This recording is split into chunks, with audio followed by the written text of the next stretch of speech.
Everybody, I'm glad you found the lecture site. Today, let's say I guess a little few minutes, this is good. Yeah, today we're going to spend most of the time, I think, talking about materials for direct energy deposition and what those materials, how the material behavior works. So the first of these lectures is going to be on microstructural and macrostructural defects in in directed energy deposition. So these are the kind of things that can go wrong. So the topics that I want to discuss, we'll talk about the expected microstructure, what we hope to have, but then also talk about the effects of certain treatments on the microstructure that will affect the form of microstructure and obviously also the properties. So that's going to be the effects of the role of temperature, the role of cooling rate, and we'll talk about residual stress and supports and what some of the impact associated with that. So this is really the starting point for really for any of the fusion processes in additive manufacturing. When we look at microstructures of fusion additive manufacturing, this is where we're melting the metal and re-solidifying it. I need to step back a little further. At any rate, when we look at those, there really are two prominent kinds of structure that we see, and I show both of these. The left side shows values for Ti-64, and the right side shows values for 316. These were powered in fusion, but we see the same kind of structures in DED as well.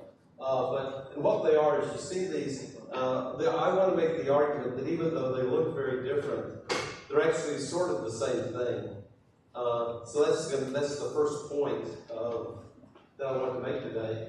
And what we see really are, on the left side, is this kind of a columnar structure, and the columns in the grain are going from bottom to top, which in these photographs is the build direction. So the Z build direction is going from the bottom of the screen to the top.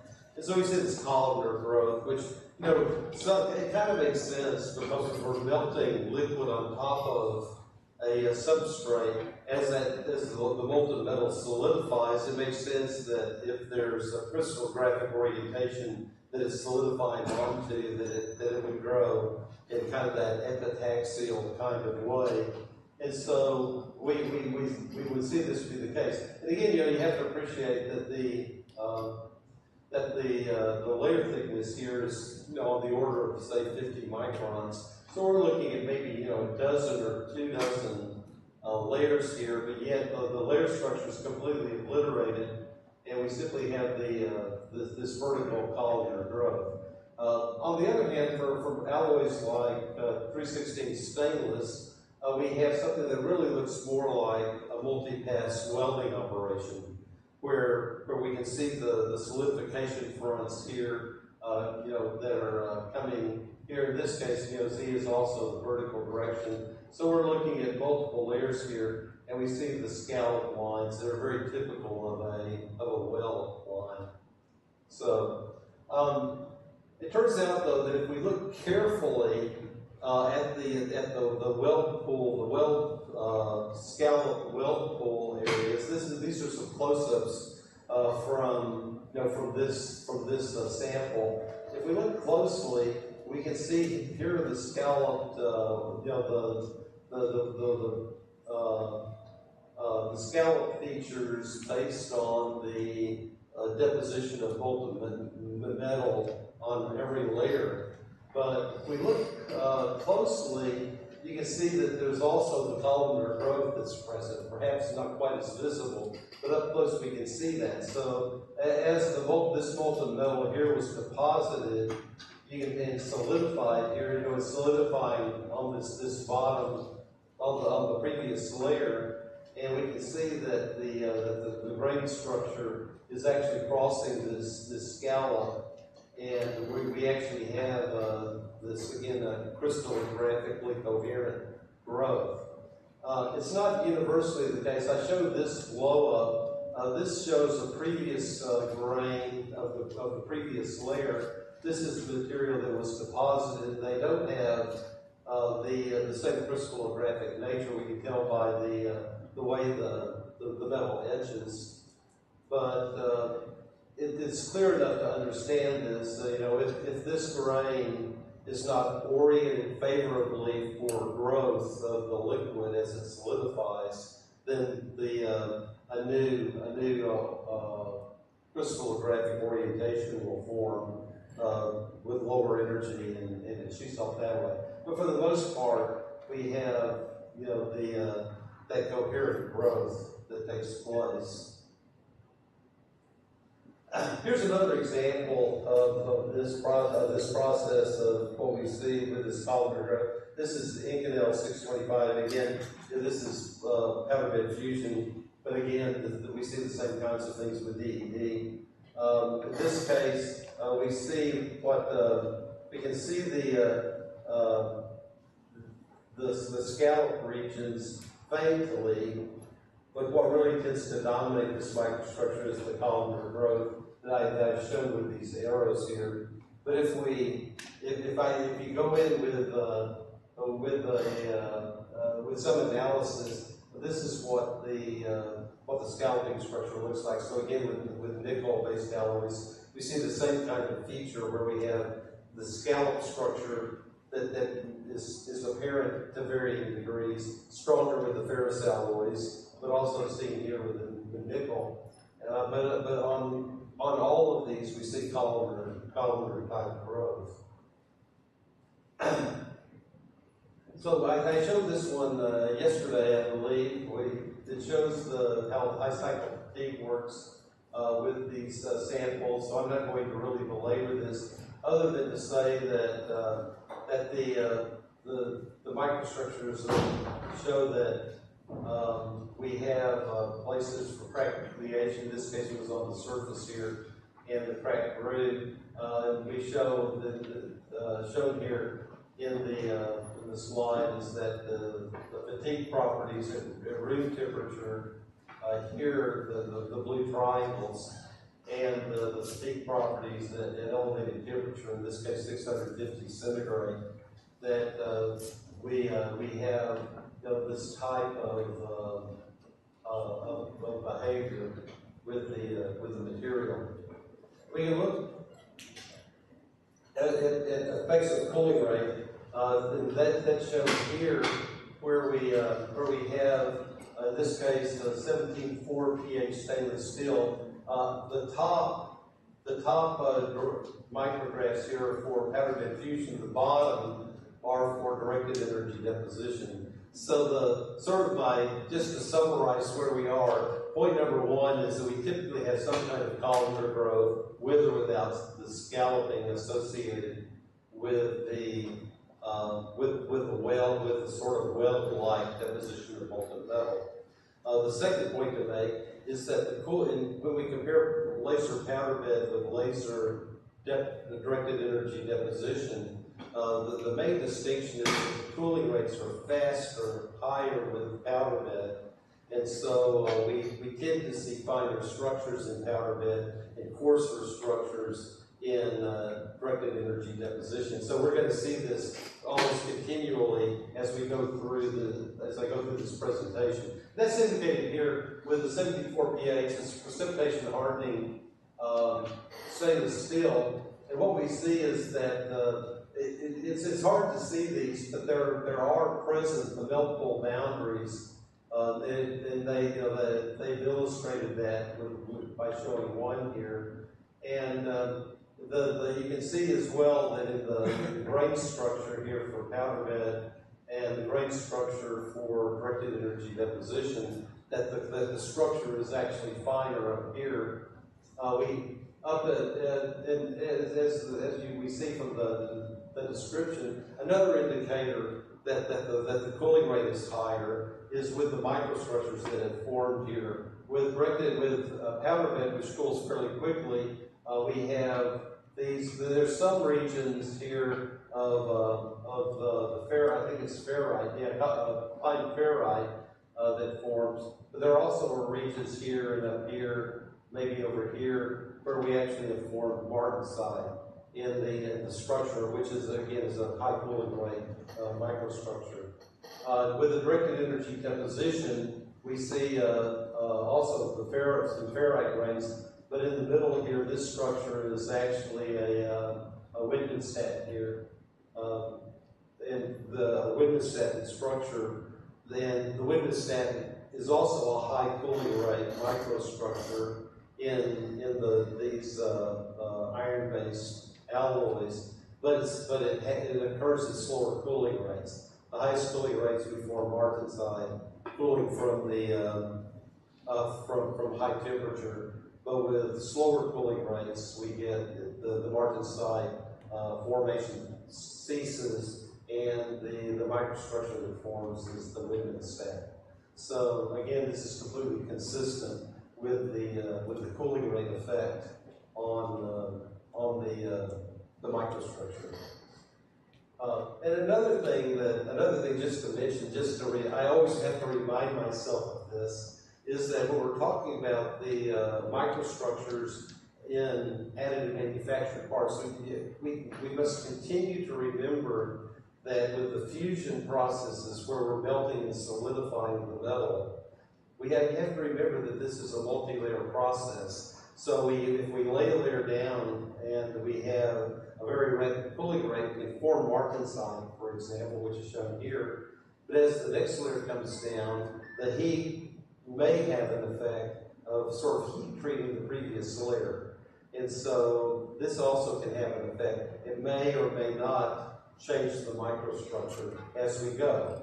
And also, as we do the build, typically things get hotter. The quote ambient temperature of the deposition increases as we do the build. Everything heats up.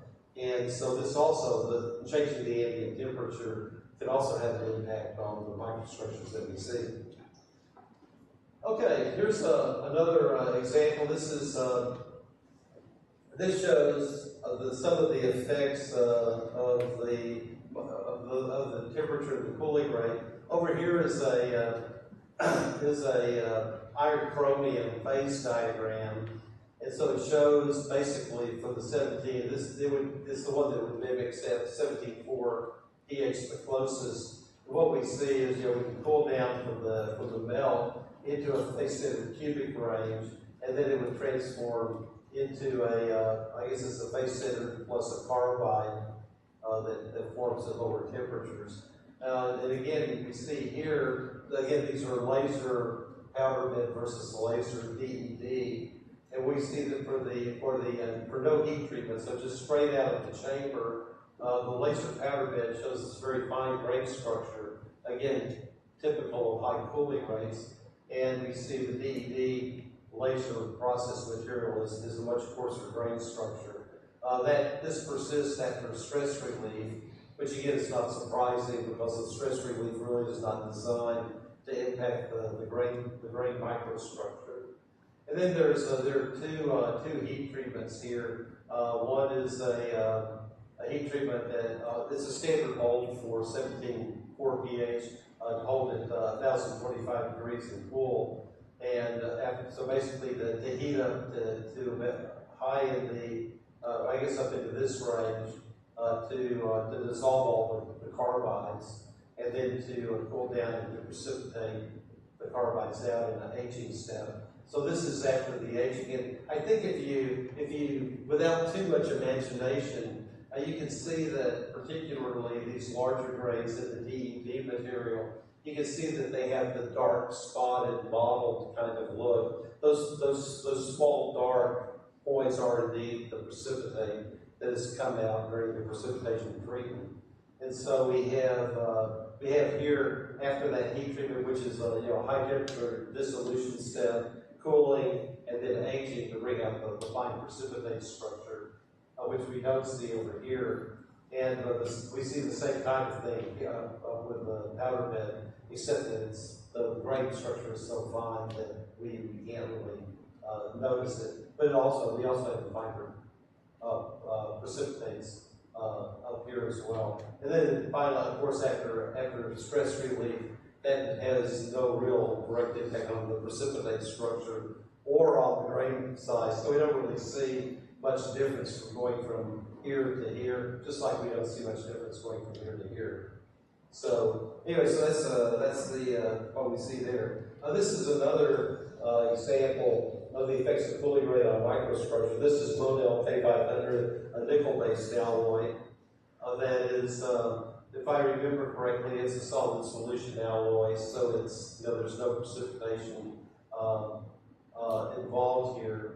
But again, it shows non-heat treated. So this is straight out of the machine, the laser and the laser-based DED. And it's hard to make much sense out of these DED. We do have a larger particle size, grain size.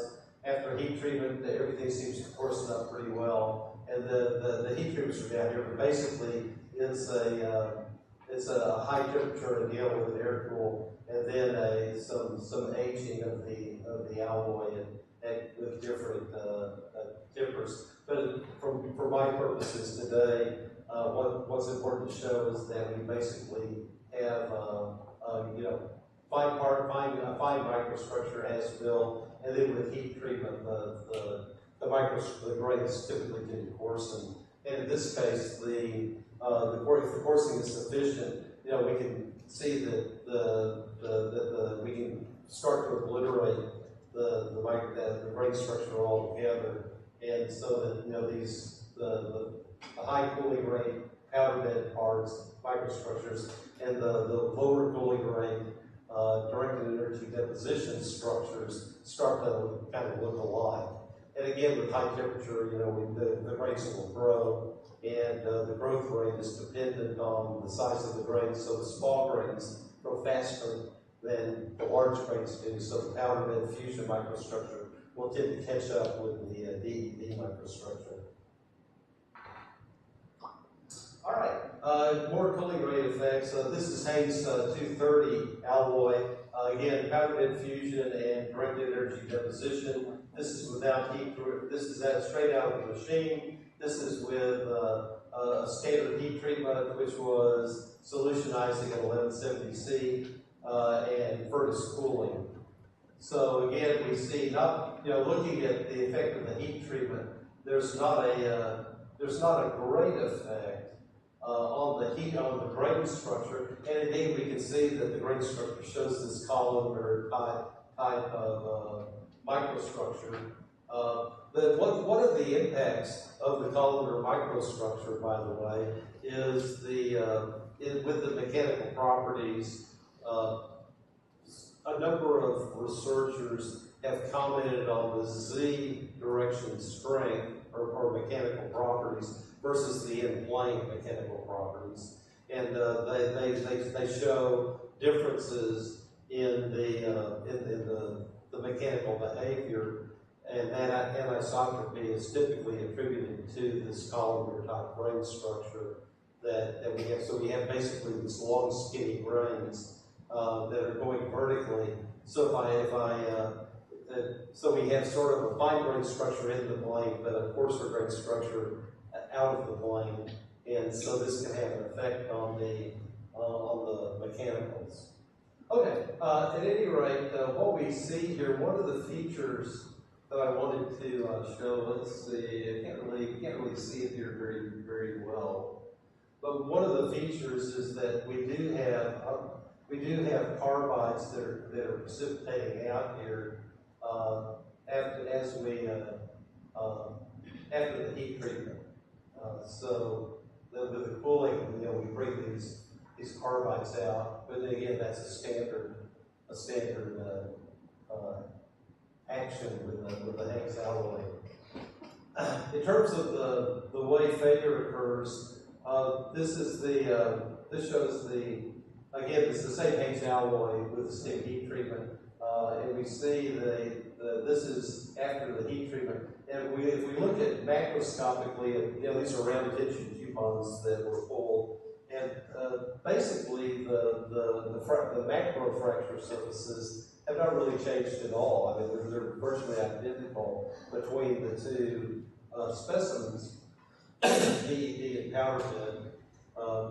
And indeed, if we look carefully up close for both the powder bed fusion and directed energy deposition, we see again the same kind of failure mechanisms. For those of you without materials background, this is called a dipple fracture, which is associated with ductile failure of a metal. And indeed, the fact that we have this type of fracture zone with these sort of 45-degree failures in this large planar area in the middle, again, is indicative of a ductile type fracture.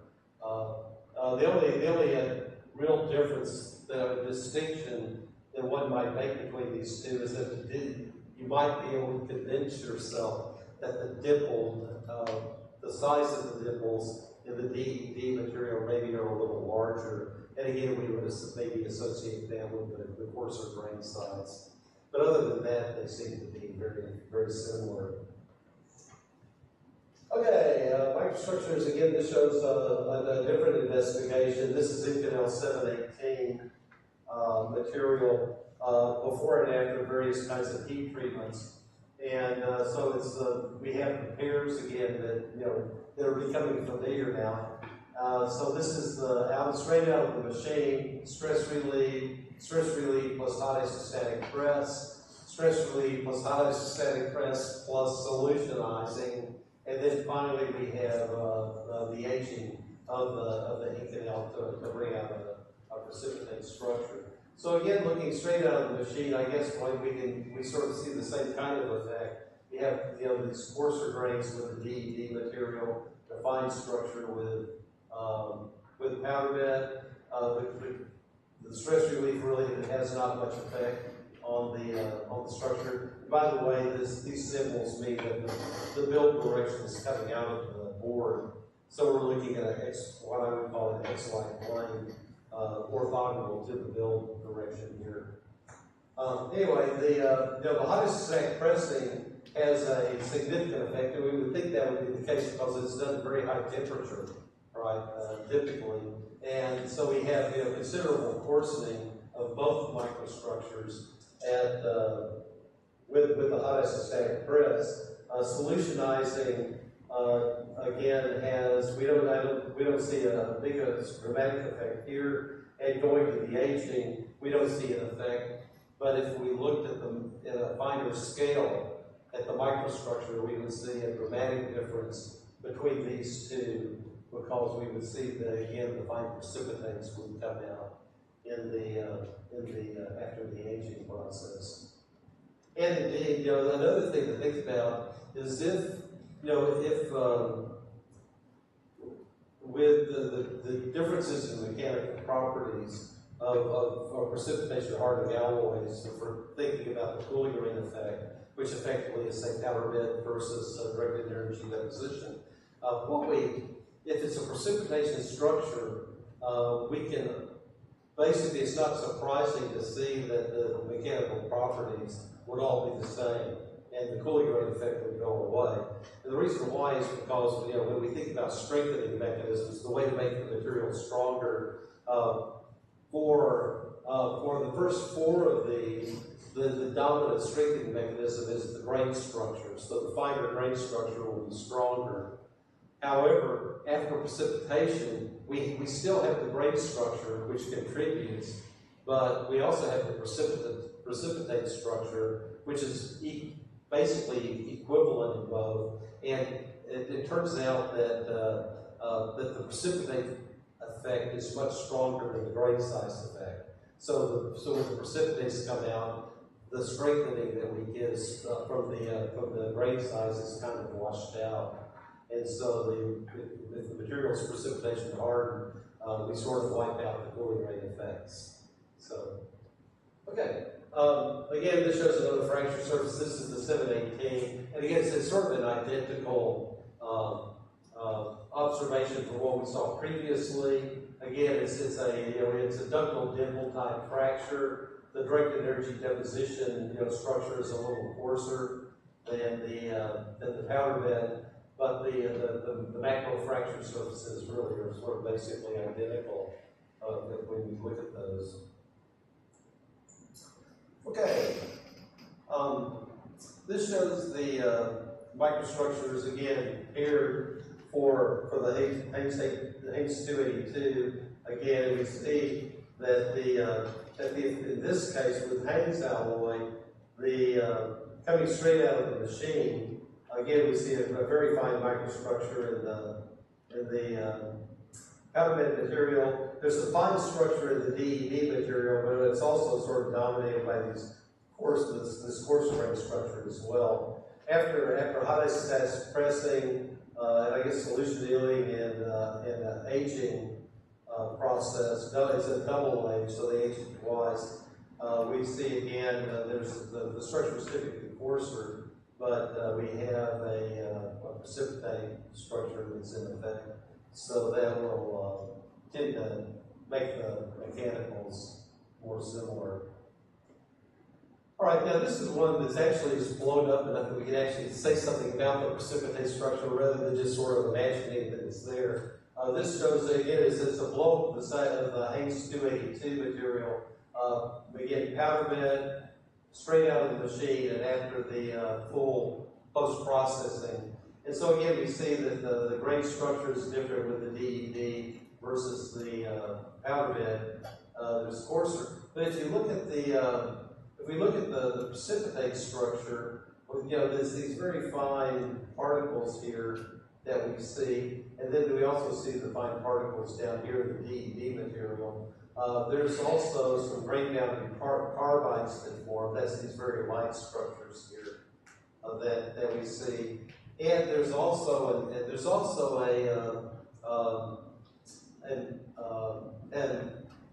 phenomena that can occur, and we see it here. This is a grain boundary where the carbides have come out on. But if you note just just above and below, notice that there's no precipitates near the grain boundary. These little black dots. They disappear here. There's a precipitate-free zone near the grain boundaries. What tends to happen here is during the cooling or during the aging effect, what happens is the particles, there will be diffusive effects. I forget what the elements are that contribute to the precipitation, to the precipitate formation in the Haynes 282. But those elements will tend to diffuse a short distance to the grain boundary and disappear, or perhaps even contribute to the formation of these carbides. And we have a precipitate-free region. Again, it may or may not impact the properties of the material, but it's certainly a microstructural phenomenon that we can see. Okay, so that I think is enough of the cooling rate. It's sort of, I feel like I've sort of been seeing the same torus over and over again as we look at the effects of cooling rate on microstructures. So I want to move now to the residual stress. And let me give you the headline for residual stress in additive manufacturing parts is the following. The residual stress is almost always forms in a bad way. We were not fortunate in the way that the residual stress develops in additive manufacturing. And what we see, this is a demonstration of this from some time ago that shows just for a block material, what we see is that on the inside, interiors of the part, and this is a large part here, 6 millimeters, 12 millimeters square. 12 millimeters square. What we see is that in the inside, we have a compressive state of residual stress. On the surface, we have a tensile state of residual stress, where the white represents tension, and the dark represents compression. So what that means is we have a tensile state of residual stress on the surface. What that tends to do, what it can do, and what it does do often, is if the stresses become high enough under certain circumstances, the material can simply fracture and we wind up with a crack. And it's on the surface where we don't want it to be. So, given our choice, if we could choose a residual stress state, we would choose tension on the inside and compression on the outside. Because that, with the surface in compression, it makes it much more difficult to open a crack. Whereas if the surface is in tension, it makes it easier to open a crack. So, this is what we're going to be seeing as I go through the residual stress part. So in the same way that we see fine and coarse microstructures over and over again, we're going to see compressive residual stresses over and over again as we go through this part of the presentation. So let's look at some of these. Here's an effect. This is it's a powder diffusion example, although again, we suffer the same kinds of issues, the same kinds of residual stress formation in DED versus as we do in powder bed. So this is Inconel 625, and it shows for the as-built part that there's actually this, on the surface, there's this tensile residual stress. Now by heat treating at various temperatures, and I assume these would be like stress reliefs, it turns out that with post-processing, the good news is we can drive that surface tensile residual stress state into a compressive residual stress state, which is what we prefer. And we can do it relatively simple with the heat treatment. So it sounds like the problem's solved, but it's not quite solved because it turns out that it's quite possible, and indeed this happens, I'll show some examples of this, that with the DED material, we build it, it has the tensile residual stress state on the surface, and it takes a certain amount of time to get the part from the build chamber into the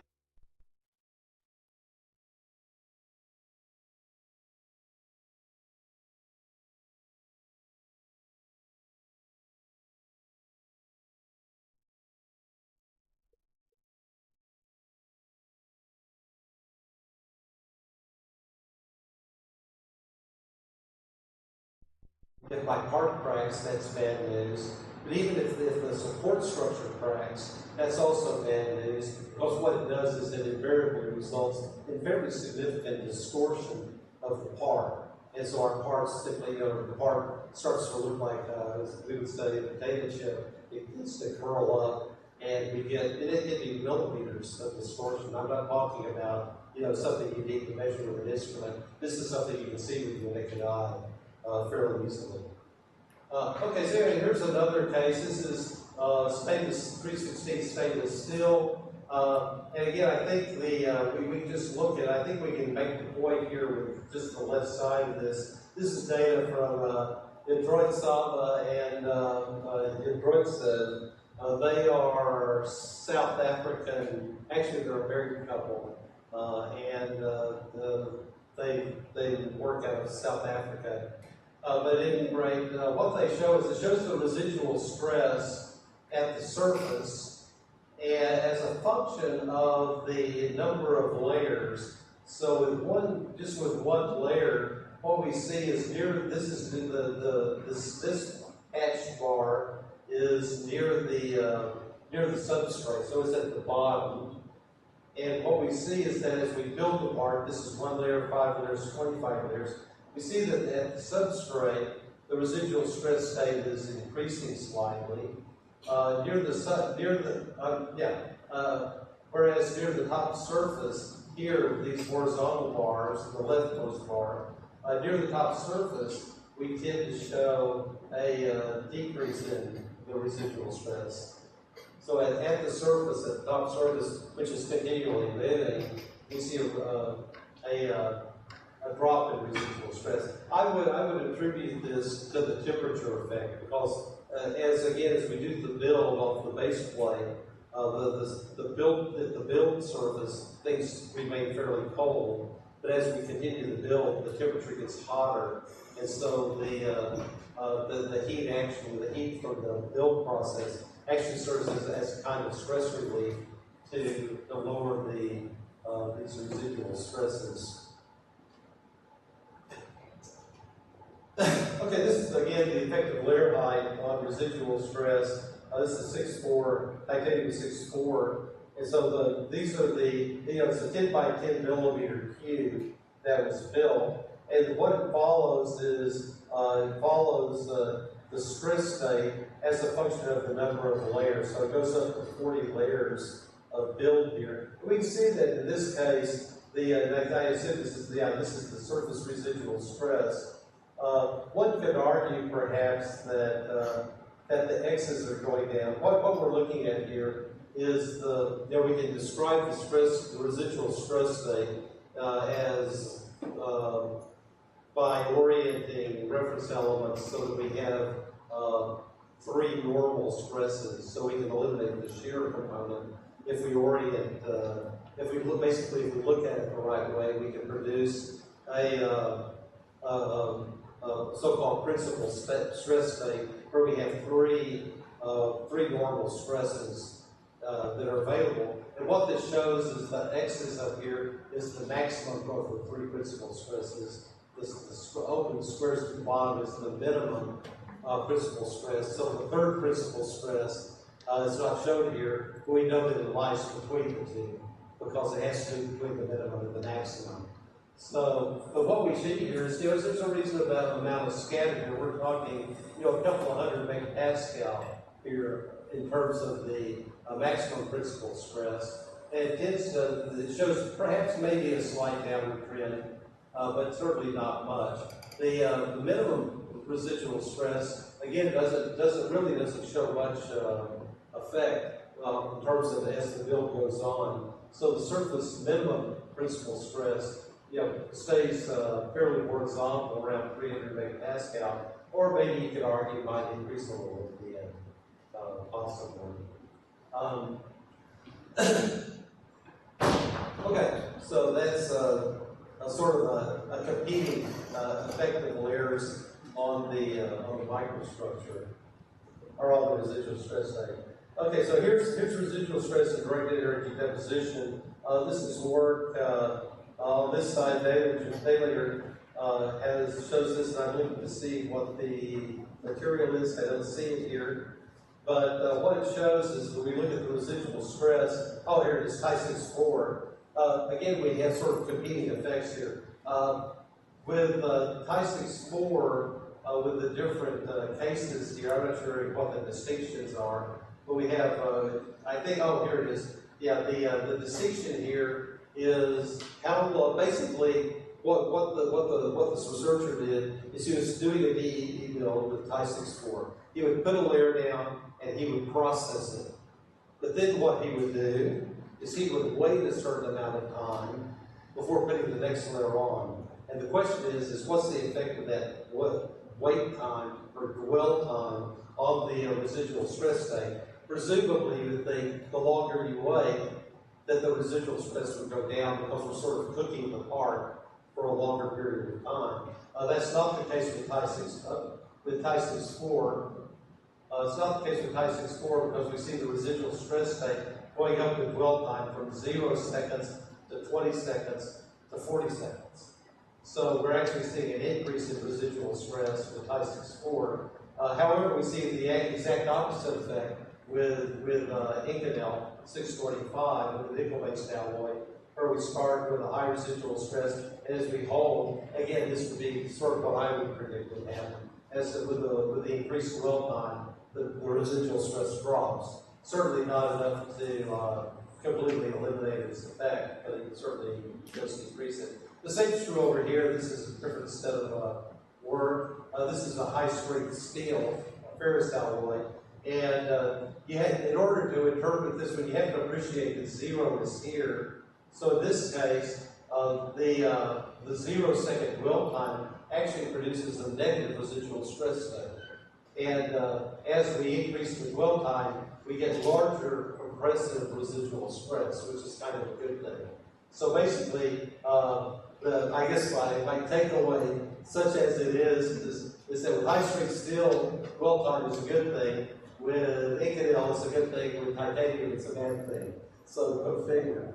I can tell you another thing, another issue with dwell time that's very important and from a production perspective, and that is you have to appreciate that with almost all of additive manufacturing, we put the build fast. Because as I talked about the economics, the slower I build, the more expensive my parts are, if nothing else. So that, that's significant. Well, if we start throwing in long dwell times, that's going to slow down my build rate, which is going to make the parts, actually slow down my production rate, which is going to increase the cost of the parts. So anything that hampers progress in the build, I always think of as, well, there better be a really good reason to do it. And in this case, just to offer my personal thought on this, is I look at these and I say we're not getting really enough bang for the buck to justify it. Because the changes in residual stress structure for these is really not spectacularly great, considering the fact that I'm putting 40-second dwells on my part. So I'm speculating that maybe that's not something that we would want to do. Okay, so I want to move now to an area where we want to talk about, well, once we get the residual stress, the part built with residual stress, what can we do to help eliminate that? There's a couple of approaches people have used. One is this one, where they look at the effect of, in this case it's rolling, but it could be deformation on the residual stress state. So this is ARC DED, titanium 64. They're looking at the longitudinal residual stress, which I assume is parallel to the rolling direction. I assume it's longitudinal from the rolling process. And they have 40-layer samples. And what they show here is a plot of distance from the base plate versus the longitudinal stress. And the control sample is the one that was not formed at all. And what we see is this typical, here's 0. We see this typical tensile residual stress state right at the surface that goes down as we move away from the base plate. That's without any rolling, but with the deformation up to various force levels, what we see is that we can bring the residual stress down. In this case, it drops it. It's still tensile, but we've dropped it from about a peak of around 500 megapascal down to about 200, which is a pretty significant drop in residual stress. So we've noted manufacturing all along that deformation can have a beneficial effect on reducing residual stress. Those of you that maybe have backgrounds in manufacturing, it's the classic reason for doing, say, shot peening, right? Because we do the surface deformation, we deform the surface in a way that loads, it generates a residual stress pattern on the surface that's compressive. Okay, one of the problems with deformation as a way to remove residual stress in additive manufacturing parts is that part of the reason we do additive manufacturing is because we can generate a really complex geometry. And so if I'm going to make a very complicated geometry part, I'm probably not going to want to throw it into a rolling mill and roll it, right? So, this becomes an issue. But Mike Seeley, who was at Nebraska, he's now at Purdue, came up with actually a fairly clever way to do the peening, like shot peening, and that was to do it with a laser.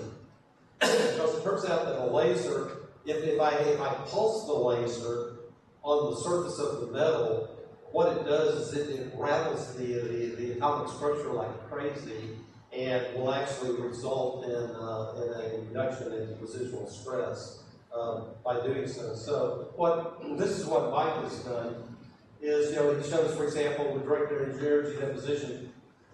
Excuse me. Here's laying down a layer. So here's the previous layer.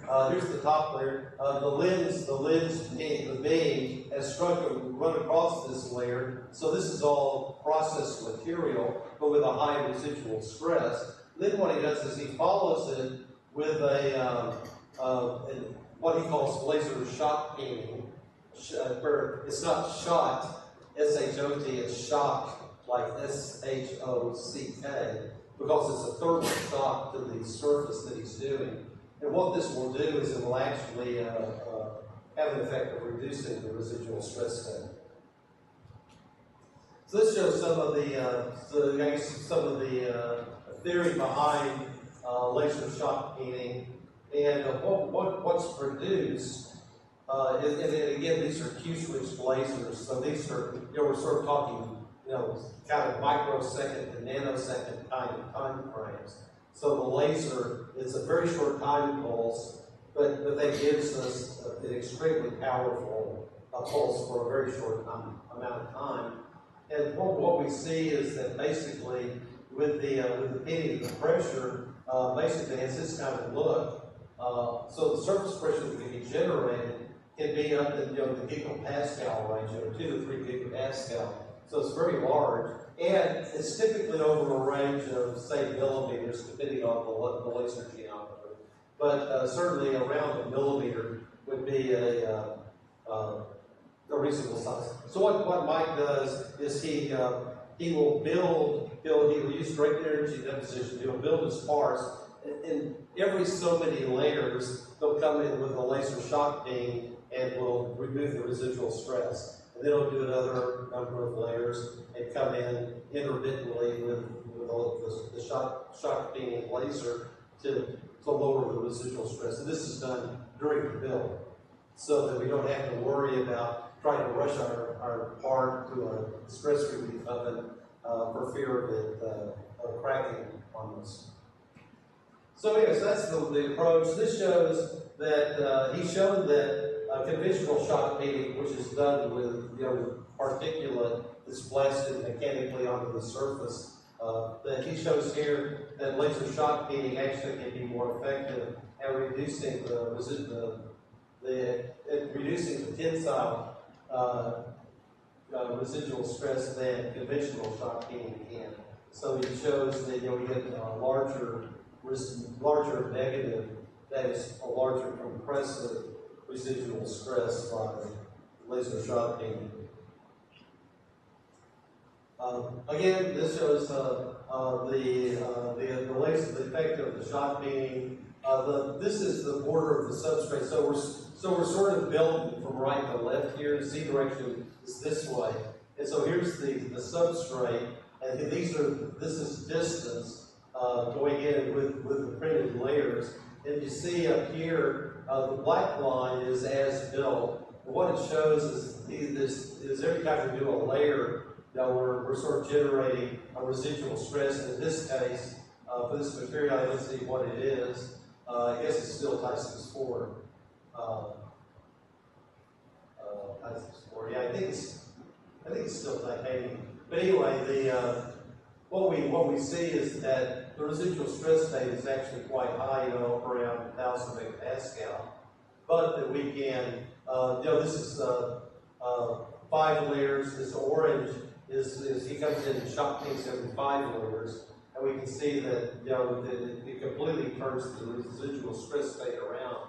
So we go from a positive tensile residual stress state to a negative compressive stress state by doing shock peening. And then, if we do it every 10 layers, it's shown here, every 15 layers here.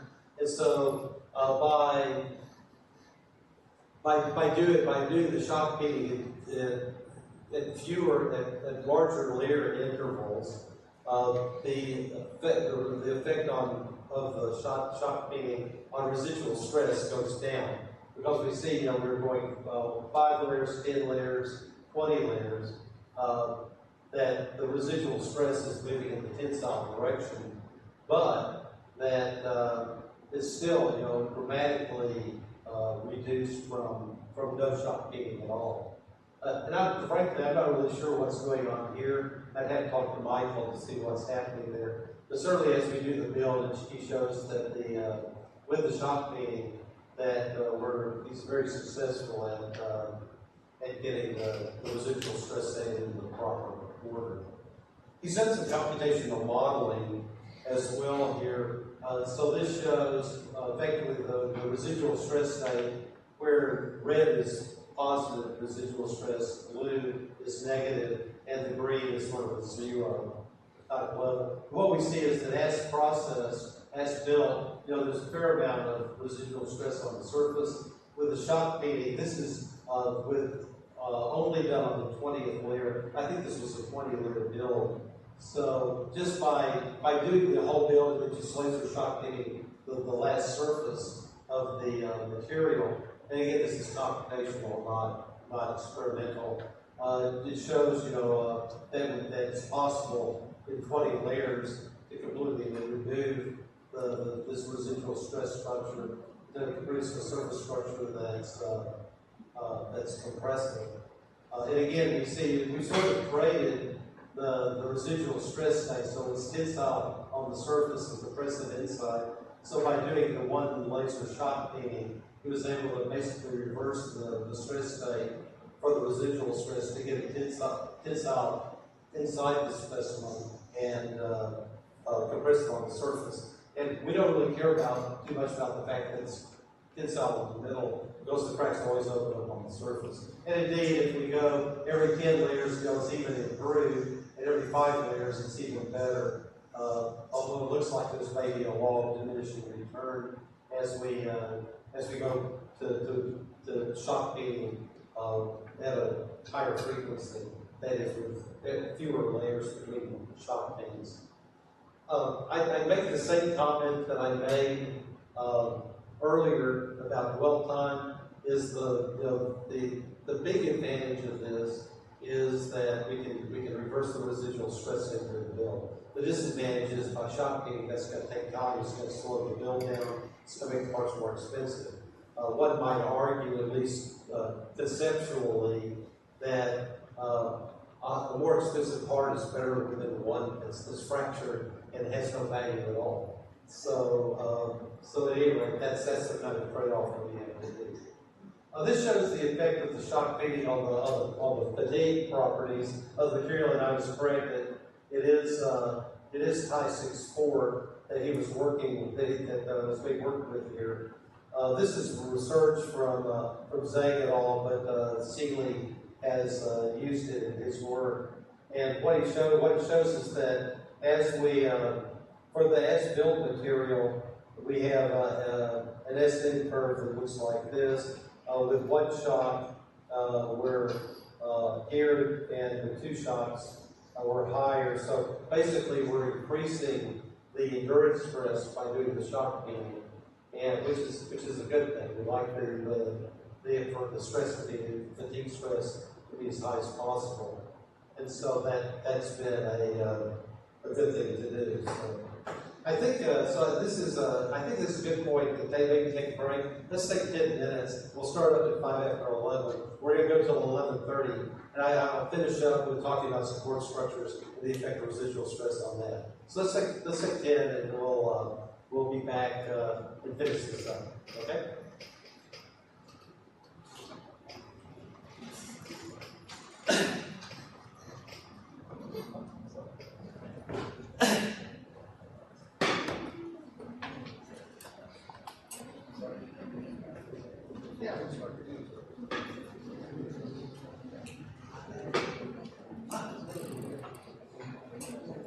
Support structure is holding the part in place. The support structure in metals really has 2 functions. One is to dissipate heat, conduct heat. The other, in the primary structure, is to eliminate the distortion that occurs during the build. So basically, the support structure holds the part in place to the base plate long enough for the operator to get the assemblage to a stress relief oven to remove the residual stresses. Then it can be cut away from the base plate. The support structures can be removed, which is a very difficult and time-consuming task. And then we have a part. So, but this shows the effect of the residual stresses in the real world. Up here, again, these are with various materials and various organizations. This shows a part that is actually is fractured from the residual stress structure. This down here is a fracture across the support structure. Over here, you can see here are the part, which are these sort of have a bar type shape, have ripped away from the support structure before the sample can be stress relieved. And again, you can see that this is a fairly large distortion. We're not talking about small distortions here. Again, down here shows again a crack in a part that forms from residual stresses, and this shows again some fractures along here where the part is separated from the support structure. And again, the problem with that is that it doesn't destroy the part, but the part becomes distorted. We can't stress relieve that distortion back. It's there to stay. So anyway, I can finish up this part of the talk, sort of part 1 of 2, with a summary. So these are, I think, probably the main takeaways. First of all, the defects of the mitigation is an important consideration in additive manufacturing. We're going to talk about defects more in the next presentation at 11:45. Also, depending on the feedstock material, parts tend to show elongated structures parallel to the build direction, to the Z direction, Z direction. And they also, in many cases, but not universally, show these scalloped features similar to multi-pass welding. Cooling effects affect grain size primarily in the additive parts. This influences the properties via Hall bench style strengthening. And again, with powder bed fusion having a finer structure than DED, again, it's neither good nor bad, it's value neutral. The residual stress is typically undesirable the way it forms in additive manufacturing, and as it manifests most commonly is surface tensile stress and associated internal compressive stress. We really like to have the opposite. And then residual stress is a typical failure mechanism for support structures. This is something that happens, at a reasonable rate. So that finishes up this part. What I wanted to do, though, is to spend the remaining time talking a little bit about part orientation. I hope I have the right talk now. Yeah, here we go. So I want to talk about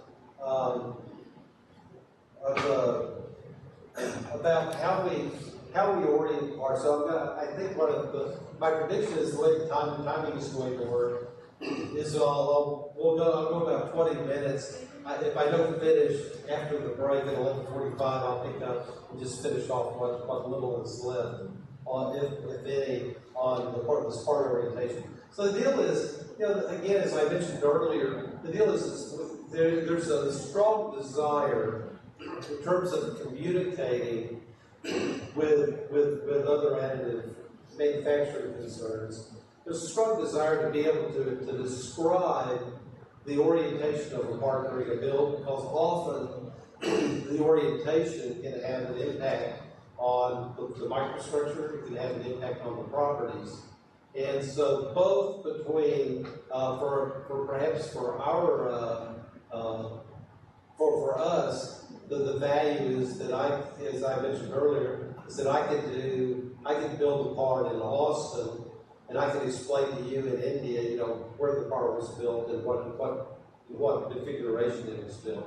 That has value because often where the part is built in the machine and how it's oriented in the machine can have an impact on the properties and performance of the part. It also, from a commerce perspective, can be valuable because what it can do is it allows the customer and the receiver of additive manufactured parts to be able to have an intelligent conversation and to describe with the manufacturer of those parts exactly what the desire is in terms of where the part is located in the machine. So that's the introduction. But before I do that, I have two slides that I just want to mention. It's really sort of a follow-on to the cost analysis that we did. Because when we were talking about the motivation to do additive manufacturing, almost always cost is either the driver or a significant factor in the build. But there are other considerations that have cost impact. There's other considerations that don't have cost impact, but they're still valuable and important when considering doing additive manufacturing. And so I have two slides, one on cost and one on performance. I wanted to just make sure we cover this space. So with cost, the argument that I made was that just the cost to manufacture the part with additive in some cases can be lower than the cost to manufacture the part traditionally. It's just a brute force, just a straight, direct consideration of how much does it cost to build this part by additive versus to build the part some other way. So that we've covered pretty well. However, and that's basically what we see up here at the top with tooling elimination and short runs. That's really where we see the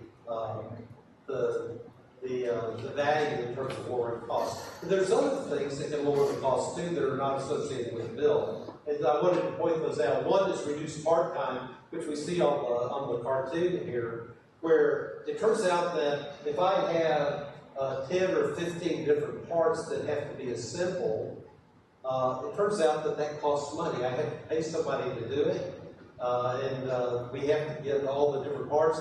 There's the possibility for assembly errors to occur. They pick up the wrong bolt, and or the wrong part, and in assemblies there can be issues there. However, if we use additive and build the entire assembly in one piece, it reduces the assembly time and the assembly cost, as well as reducing assembly errors. And indeed, this is the strong motivator for the ductwork on aircraft and for the application of additive manufacturing parts for those applications. There are supply chain savings potentially with using additive manufacturing because we, rather than going to a single source for a manufactured part, if we have service bureaus, there can be multiple sources in the supply chain, which is always a good thing, and the sources can be closer to where we need the part, which means we can have cost savings associated, for example, with transportation of the part. And in fact, the part possibly can even be built down the street, right? Which would be ideal. There's accelerated part design. Again, this also can result in cost savings. And what we have is, with groups that are expert in doing additive manufacturing design, they can turn these parts around more quickly, or the designs more quickly. Or if we use additive manufacturing for prototyping, we get the cost of making the prototype can drop significantly over the alternative, which historically has been to literally handcraft the part. So it's like a sculptor, carving the part out of wood or working on it with clay. Those costs are, not only is there a cost associated with that craft, there's also costs associated with the time delay that it takes to do that. This is the primary reason that additive manufacturing in the 1980s grew out of the automotive industry, and it was called rapid prototyping, and it in fact was rapid prototyping, because what they could do with the additive manufacturing machines is they could build a part in a couple of days, which is very slow from a manufacturing perspective, but for a prototype, you could, in the automotive industry, they would be looking at several months sometimes to get a prototype out of a prototype lab. That's not only because it takes time to build the part, but also because the process was so slow and it was sort of one person building one part. There was a long queue to get to move to the front of the line to get your part built. So it was a big bottleneck in the automotive industry, and indeed it's all associated. This is all tied to the fact that with additive we can do accelerated part design. Reduces the redesign cost. This is we don't have to start from scratch if we want to move a bolt hole, 2 millimeters. That can be done very quickly in the CAD drawing, and then we're back in business with that in manufacturing. Repair, of course, is something that we'll be talking about in some detail through this course. But being able to repair parts is another big impact. We talked about that with the cost structure. And then distributed manufacturing is simply the fact that we can spread out the manufacturing so that we basically can have slave equipment available solely to us that we don't have to share to be able to do our additive manufacturing. Because those are some of the economic aspects that are not associated directly with the bill. The other thing I wanted to mention before I jump into part orientation is that there also are some performance-oriented motivations to do additive manufacturing. And I don't want to ignore those. So this is here, we don't really care about the cost. There's a certain feature that we want, and additive manufacturing can give it to us, and we're willing to pay more to get it. And so in this case, this shows a list of some of these I think perhaps are very familiar to you. We have certainly enabling complex geometry is a big advantage. And I showed some examples here from the Walters report from a few years back, showing some nozzle designs and some manifold designs, as well as their fluid flow channels, conformal cooling to improve the performance of dies. All of these are very complicated geometries that are almost impossible to produce by any other means than additive. And so, for that reason, it motivates paying more. So it's cooling channels. Lightweighting, topology optimization is another big area. Additive manufacturing is really an enabling technology for topology optimization. For those of you that maybe are not familiar with the term, it's basically, maybe you know that, there exists a large number of different types of software for doing computerized stress analysis on a part. This is very common. I mean, I think almost all of the software modelers have some kind of feature where you can do stress analysis. But what topology optimization does is it picks a metric, and typically it's to minimize the weight, or an objective to minimize the weight of the part. And then what it does is it basically, we build the part on the computer, it's a solid model of the part, but then we run the stress analysis through, and based on that stress analysis with topology optimization, basically we go in, we look at elements of the part, and we go, well, this element has no stress, or very little stress on it. So it won't change anything if I remove that element. And so what's done iteratively is with topology optimization is we continue to sort of rerun the stress analysis, see where there's not much stress, remove those elements, and redo it. And eventually, at the end of the day, we wind up with a part where basically all of the pieces of the part, all of the locations are carrying a significant amount of the load, which means that it can carry a certain amount of load with a minimum amount of weight. And so the problem, though, the issue with topology optimized parts, I'm sure I show some here in a minute, is they're very biological in shape. They're very odd shaped, very geometrically very complex. And if you look at one of these things, you can go, with the background of an additive, we go, additive is really the only way to do this. And there's no other way to build this part without using additive. So topology optimization is a big one. We do lattice and cellular structures as well,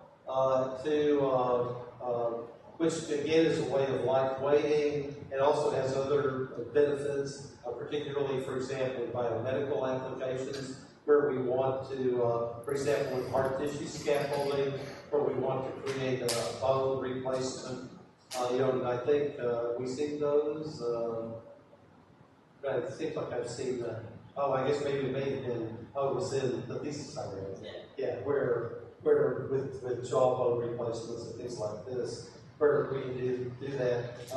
Having the porosity is helpful for bone ingrowth, so there's a performance issue that also can come into play. Then finally, we can do unique microstructures. In some cases, this would include, for example, functionally graded parts, and other aspects of the this, functionally grading, depositing material in certain places. We can do by changing the power distribution. We can change the texture of the part. People have used that for a variety of things, including actually part identification, where you basically have a part. You don't have a nameplate on the part that can be ground off. You actually have built the identification into the part, so that someone wants to do something bad in terms of the identification, it's just impossible to do. So anyway, so there's some examples of that. So let me just spend a few minutes. We'll stop at about 6 minutes. Then I'll pick this up after the 15-minute tea break at 11:45, and then we'll finish that up, and then I'll go into the second part of the microstructure talk. So anyway, what I'm referring to here is, turns out there's an ISO ASTM standard. It was jointly developed. 52, I forget the number, but it will be coming up. But what it is it's the part orientation. It's how do we talk about where parts are in the machine? And the first step is to really sort of orient ourselves to the machine. Regardless, this works for any additive manufacturing machine, including DED, power diffusion. And so what we have, the first thing is we have to know what the front of the machine is. And so the front of the machine basically is where the operator stands to interface with either the computer or with the build. So typically there is a front of the machine that's sort of intuitively obvious. And certainly there's a back of the machine that's typically is pretty obvious as well. So I don't want to belabor that. So once we have the front of the machine, you imagine that you're standing at the front of the machine. It turns out that according to this standard, we define the X direction as left to right as you stand at the machine. So if I'm standing, this is the machine, my left to right goes this way, and so it supports my right hand for my left hand, effectively. It's the positive X direction. And so you can read the definition, but that's effectively what it is. That's all, that is always the case. X is always left to right as you stand in front of the machine. The y-axis is really the leftover axis, but in this case, it says unless otherwise designated, it's basically what's perpendicular to the x and z axes, and the direction is what gives the right-handed coordinate system. So basically, that's what z is. What y is. We can skip that. We can skip that for the moment. Z is the other important one. Z, as we well know, I think, just even if you don't know the standard, just the jargon of the technology of the field is that the Z direction is always in the direction of the build, and it's positive as we apply layers. And so for almost all additive manufacturing processes, we build sort of from the bottom up, right? We add layers and move vertically upward, either directly or relatively. And so the Z direction is almost always vertically upward. So what that means then is just to provide a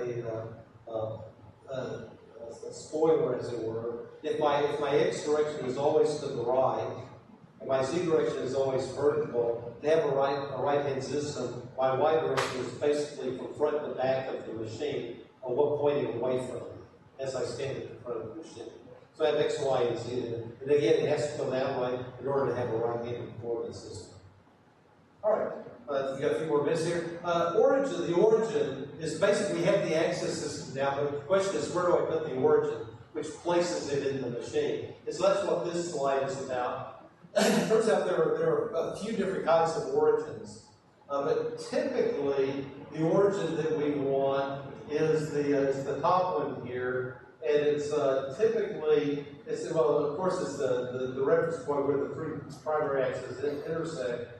And I guess it's the second one, the build origin, commonly located at the center of the build, with the build platform, and fixed on the build facing surface is typically where we put it. So if I have a base plate or a build plate where we're starting, the origin sits right in the middle of that. So this just shows an example. So if this is the build plate that we show here, we would, in the front of the machine is, is indicated.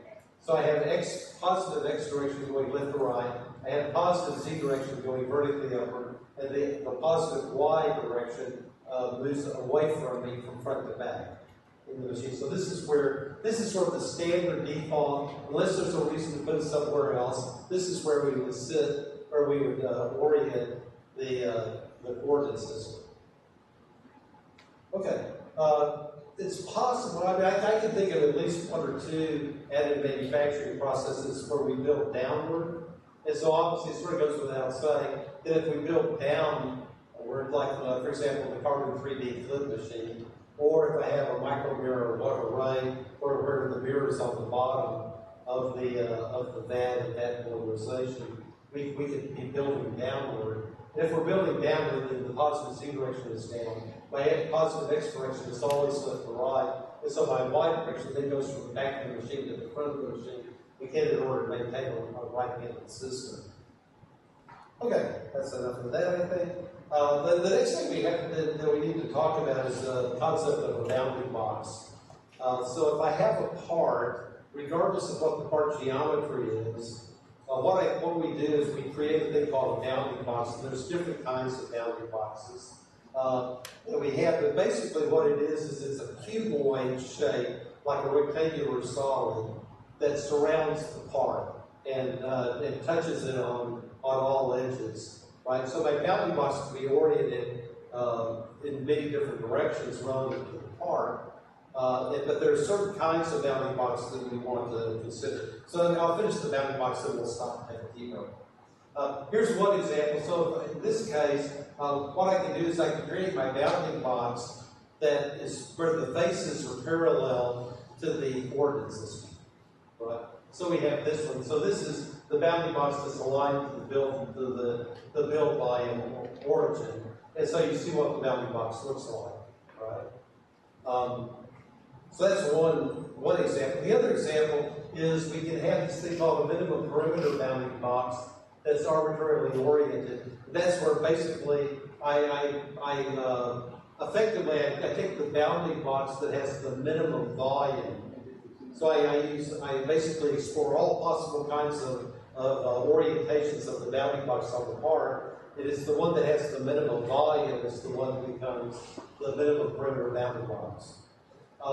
And notice that, by the way, it sort of goes without saying, depending on the symmetry of the part, like this part, it's not a unique bounding box, the minimum perimeter bounding box. Because I could, for example, I can rotate this bounding box around the axis of symmetry of this round part, and I don't change its volume.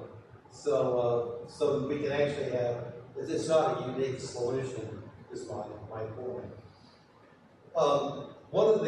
For example, one of the values of this concept is that it sort of defines, when we talk about nesting parts in a build, it sort of defines nesting point because we can define nesting as parts that are placed in a way that their minimum perimeter bounding boxes overlap with each other.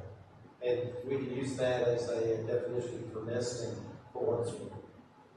Okay, so here's one. The other thing, and by the way, this is most difficult, is I take a minimum perimeter bounding box, but then I align it with the coordinate system. So here, the bounding box is aligned with the coordinate system, and it's a minimum perimeter. So we have this. And again, typically, this is the bounding box that we would pick.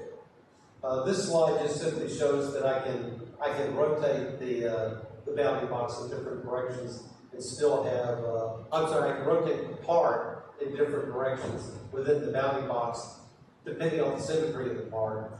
So this bounding box approach that we're using doesn't necessarily tell the whole story. And again, unfortunately, it depends. We have to actually look at the specific part geometry to know basically the best way to describe it. Again, that comes later. So it's about 11:30. So let's take a 15-minute break, and I'll pick up with how we orient parts within the build chamber.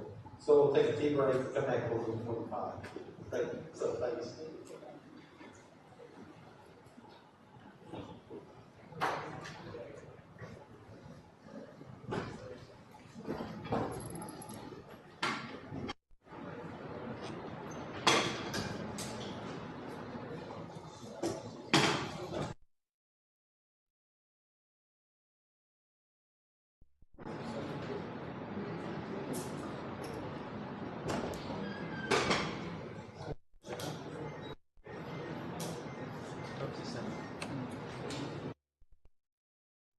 So it's relative, basically the approach that we take is for the part, we define sort of what the center of the part is, and it could be, it could be perhaps, we can find the center of the part, say it's the center of gravity, but more simply, we can simply define it as the center of the bounding box, of course, right, and you go that way.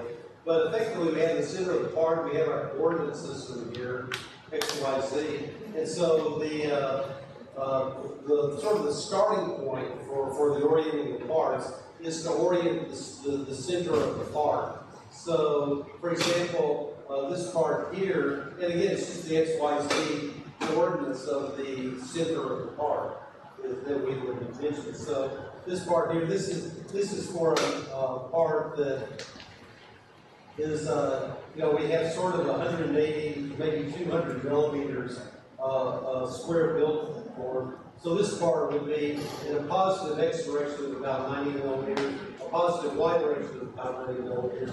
If this part is 100 millimeters across, the center of it would be at 50, so we would have this coordinate 90, 90, 50 for this part located here. And without saying anything else, we can say that it's a vertical part, and that would be sufficient to describe it. And again, you can see that we have different combinations of plus and minus signs, but for all of these parts, the center is at a Z value of 50, so the third number is for all of these is 50. So now the question is well, what if this part, these parts are not straight up and down, what if they're rotated in some way? And in that case, what we do is we have to add to the coordinates, the X, Y, Z coordination point, we have to add to that some angular measures to describe the rotation of the part. And that, in this case, we have an ABC orientation where, again, this is listed in degrees. I suppose it to be radians just as well. But the positive is shown here, where the direction of rotation would be this way, is positive. The rotation around the x-axis we call plus A. The rotation, again, sort of in this clockwise way around the y-axis is the plus B direction, and the rotation in this direction around the z-axis is plus C. So we actually could describe, in this case, the rotations by using the example, by this angular orientation or description.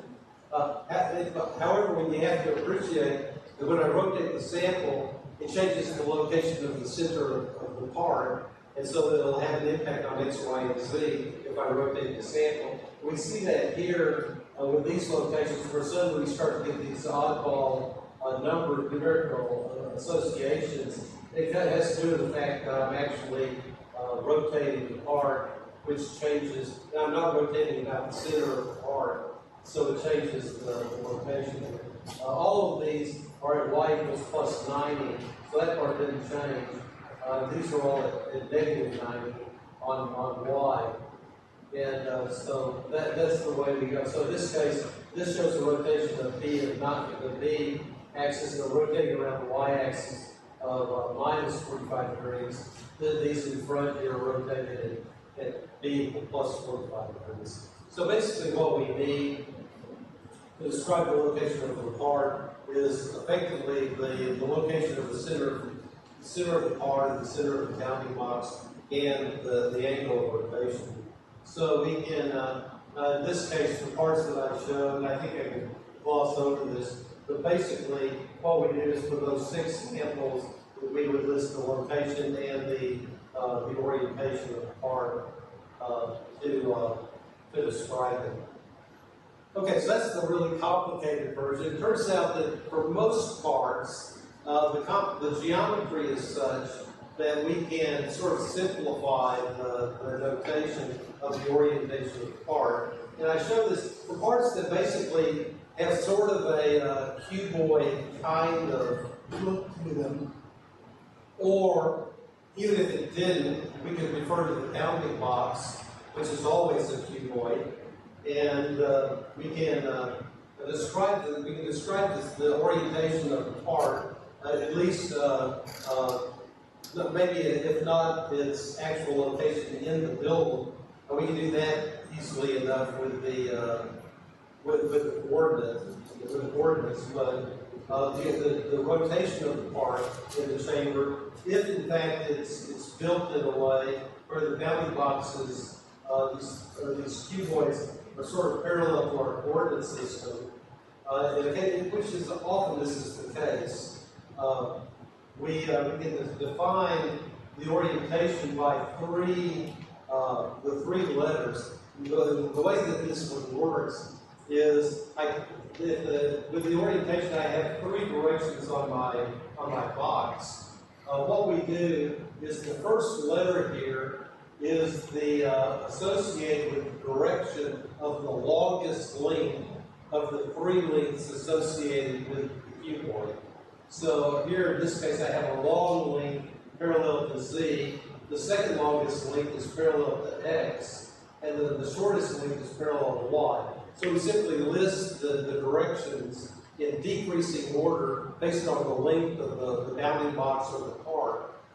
So we can call, we would call this, this would be an X, Y, Z part. You see how this works, right? So we can describe the orientation this way. So that's one simplification. There's another obvious simplification that we can do is, and typically we will do this, for rectangular type shaped parts, because the 3rd letter is completely redundant, we can drop the 3rd letter because there's no value in adding it, right? So what we can do is we can call this an XY part, call this a YX part, this would be a ZX and a ZY part. And again, my experience is when I sort of look at the literature and how people refer to parts, this 2-letter designation, this is not uncommon. I see this. I don't see too much of the coordinate system where you have the coordinates of the center of the part and the angular rotations. I don't see that. I don't know if I see that anywhere, to be honest with you. But I see the 2-letter nomenclature quite a bit. So, for example, we can extend it even further. This gives an example. If I have something that has a length and a width, we can use this 2-letter orientation if, in fact, it's oriented sort of an up, or left, right, or forward, backward orientation. And for samples that have some degree of symmetry with a single long axis, we can simply drop the 2nd letter and simply refer to the long direction of the part. And this is extremely common, where we would talk about, for example, maybe you've seen this yourself or used it, say for tension samples, whether it's a dog bone or a cylindrical sample, we talk about that it's a Z sample or an X sample or a Y sample. Z being really popular, right? So we talk about a Z direction build or maybe an end plane build, which would be say X or Y or something in between. So anyway, the specimen, there's some other, everything that I've mentioned, if you want to find it, here's the number. It's ISO ASTM number 52921, standard terminology for competitive manufacturing, coordinate systems and test methodologies. That's the standard that describes all the orientations. So with that, I think at the end of this, So thank you for letting me share that with you. And now we'll go on to part 2 here of the microstructure. And we'll talk about, continue to talk about defects. So, here we go.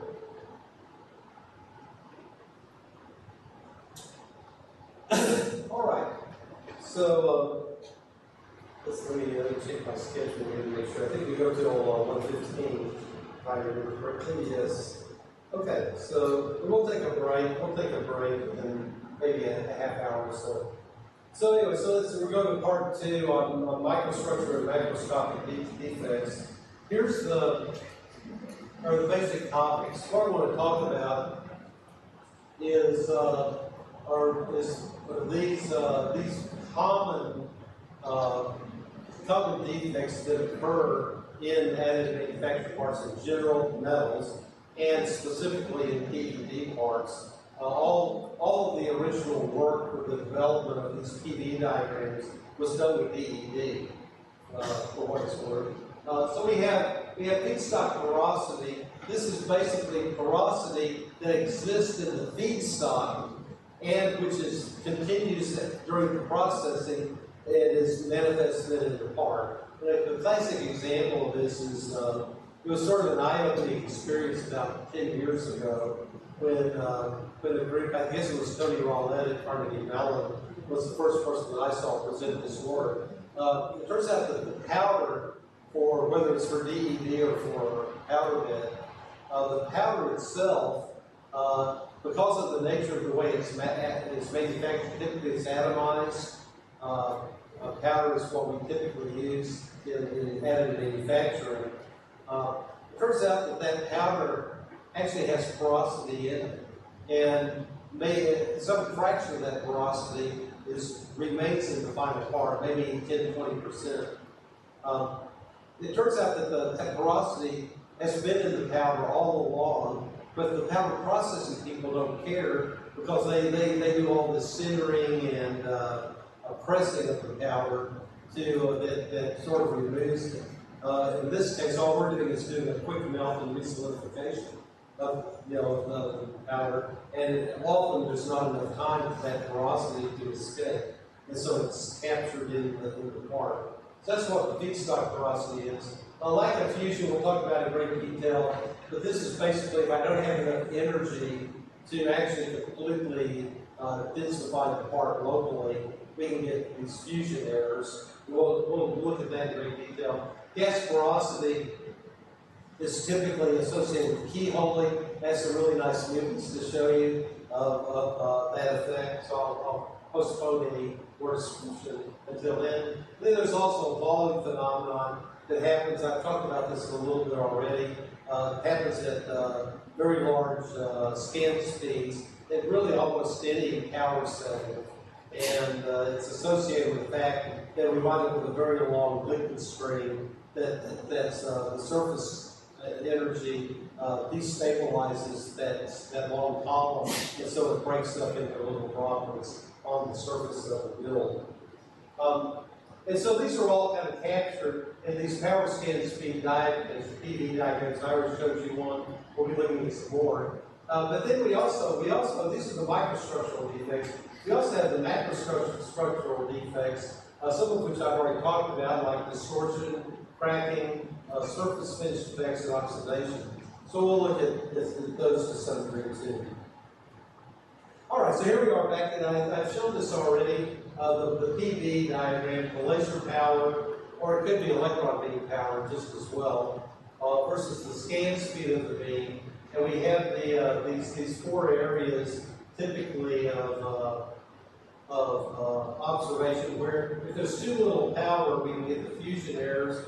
If there's too much power, too much energy done, we can get keyhole porosity. And it shows out here at the high scan speeds where the balling occurs. I drew this. This is really new to me. Nobody else does this, but because it really doesn't matter.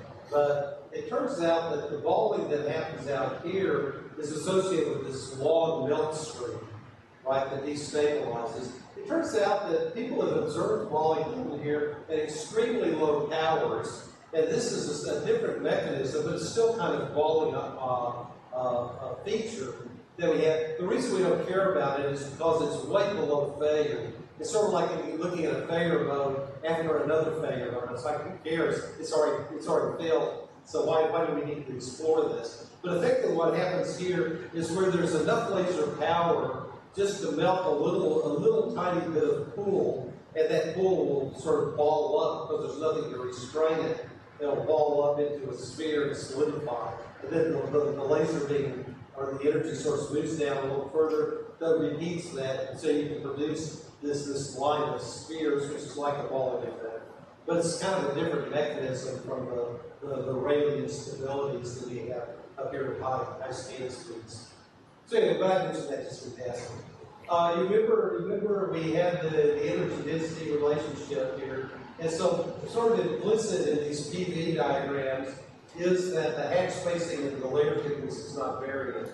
If we vary those, then it's sort of an apples and orange comparison.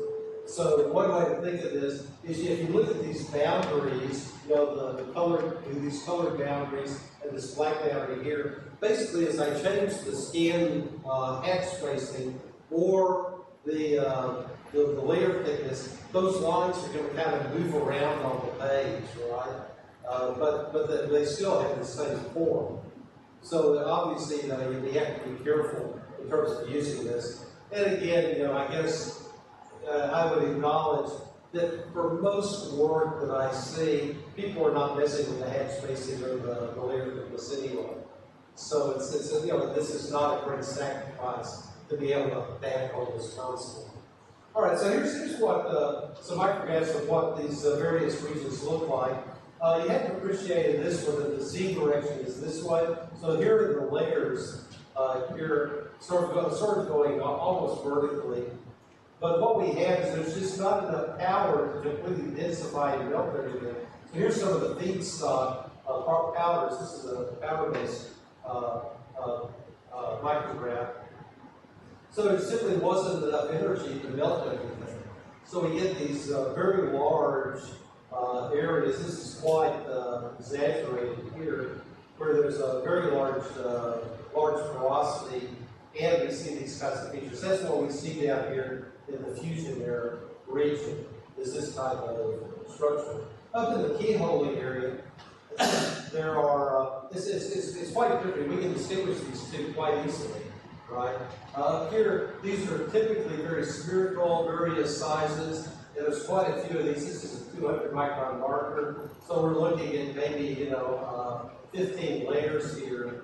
And we see there's all kinds of porosity here. This is the keyholing effect. I'll show you again, I'll show you some how this porosity forms in a little bit. The third area is the balling effect. So this shows an example in a nickel-based alloy from Lutschko. He was at Catholic University of Belgium years ago. This is quite an old plot. So this is looking at the XY plane. The laser being scanned along here, and you see that we form these little spheres. The spheres are critically the diameter of the beam size. You know, not surprisingly. And I would mention as well, sort of maybe out of vanity if nothing else, that the term balling was actually a term that I coined back in 1990 from this paper. It was in the conference proceedings. It was the very first meeting. And so we were working with metal powders at the time. And so this is what we had observed as far as, so this is, you know, this gross balling effect that we see here. And you know, you can read the quotes, but basically this was the first use of the term in an additive manufacturing context. So I'm very happy about that. Okay, so here's some defects in directed energy deposition parts. So it shows what these might look like. Again, this is from the material handbook. ASM has an encyclopedic set of volumes, again, over 20, because this is number 24, on various topics related to materials. and volume 24, and there's actually a 24A now also. There's 2 volumes dealing with additive manufacturing. And so, I recommend those as a general resource, particularly if you have an interest in materials. I think that those volumes are actually very useful in general for anyone working in additives. And 24A is heavily emphasizing metals, for what it's worth. So anyways, here we are. So this shows some of the effects. It shows the surface connected porosity up here, lack of fusion, appears like this. Typically, it's lack of fusion on the micrographs, shows up as these very large, irregularly shaped pores. And then they have these SU-craft pores, which I interpret these to be probably the feedstock porosity. Because it doesn't really, this micrograph overall, those don't have the look of, first line doesn't have the look of the keyhole porosity, but also if we're having fusion errors, you would expect to see keyhole porosity because they happen in different power settings. So this is where most likely porosity came in with the feedstock, which I assume it was powdered. Okay. Okay. Here's the movies from of how keyholing forms, the keyhole porosity forms. So if you're familiar with laser welding or laser manufacturing, forming a keyhole is here. This shows a keyhole where the white space here is basically nothing. The light gray is molten metal. And then, of course, we have the parent metal is the dark area. What keyholing does, it's not always a bad thing. It is in additive manufacturing, but in laser manufacturing, it's not necessarily a bad thing. What keyholing is, the phenomenon is that the laser beam will strike the surface of a material, and if the beam is sufficiently energetic, what always can happen is we melt the metal. But with keyholing, what happens is the power is so high that the liquid is actually vaporized into a sort of a plasma. And what that does is the effect of that is that we get we call it a keyhole. It's a very deep transfer. Basically, the laser will interact energetically with the plasma, and the result of that is it increases the heat transfer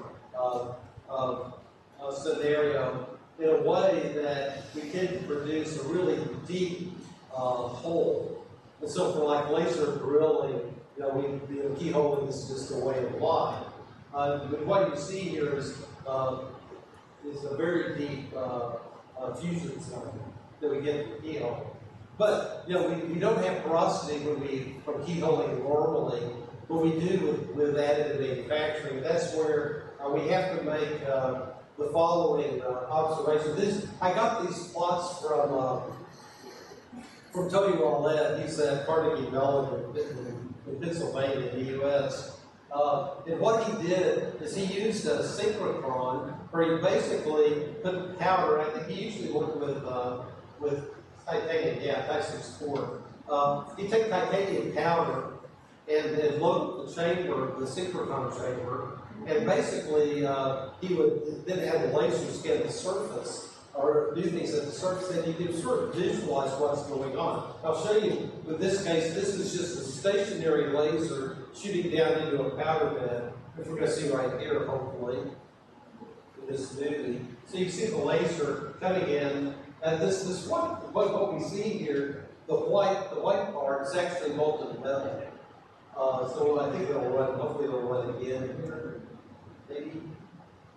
It's not really, it's ready to see. So there's the laser, comes down, it creates that melting pool, and then when the laser goes off, you see there's some rebounding of the melt pool, and it makes a melt that solidifies up. Notice there's no porosity anywhere.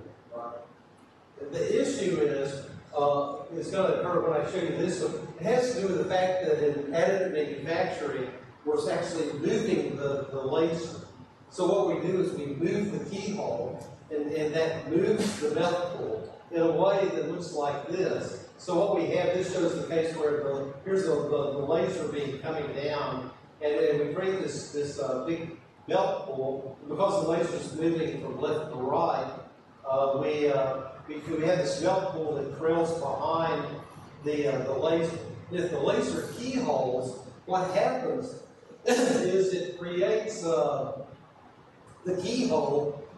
As we will see, the bottom of the keyhole just flails around fairly indiscriminately, and occasionally it'll sort of break off, and it leaves the porosity in its way. That porosity down here at the bottom of the keyhole will sort of roll its way up the melt pool here, and if the solidification front crosses it before it can work its way out of the molten pool, then it's stuck in its keyhole porosity. So let me show you this. It's actually, I think, a fairly dramatic video here. So let's take a look at this. So here comes there's the laser. In this case, the light is actually the keyhole. So you see how it blocks off the porosity here, and which is the source of the keyhole porosity. And again, obviously we can't see the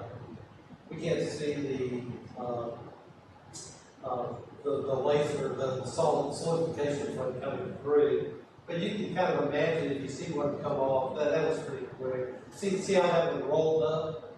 You know, it's sort of, you get this one right here, and I'll do it again. Watch this second one. You'll actually see it kind of roll up the solidification front, and then it freezes in place with the solidification front moves past it. So yeah, so watch that one.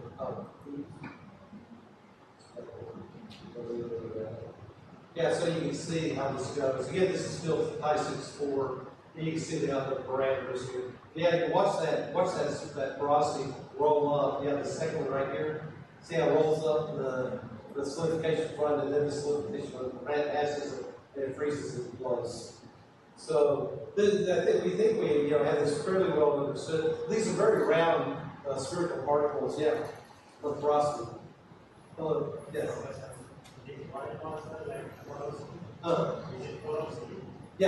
Yeah, this is porosity. Yeah, so the keyhole is the light material, kind of like almost 100% pure. It's because that's what's floating off here at the beginning of the porosity. It's basically it's the keyhole part where there's no metal is popping off here. So these are all porosity. Yeah.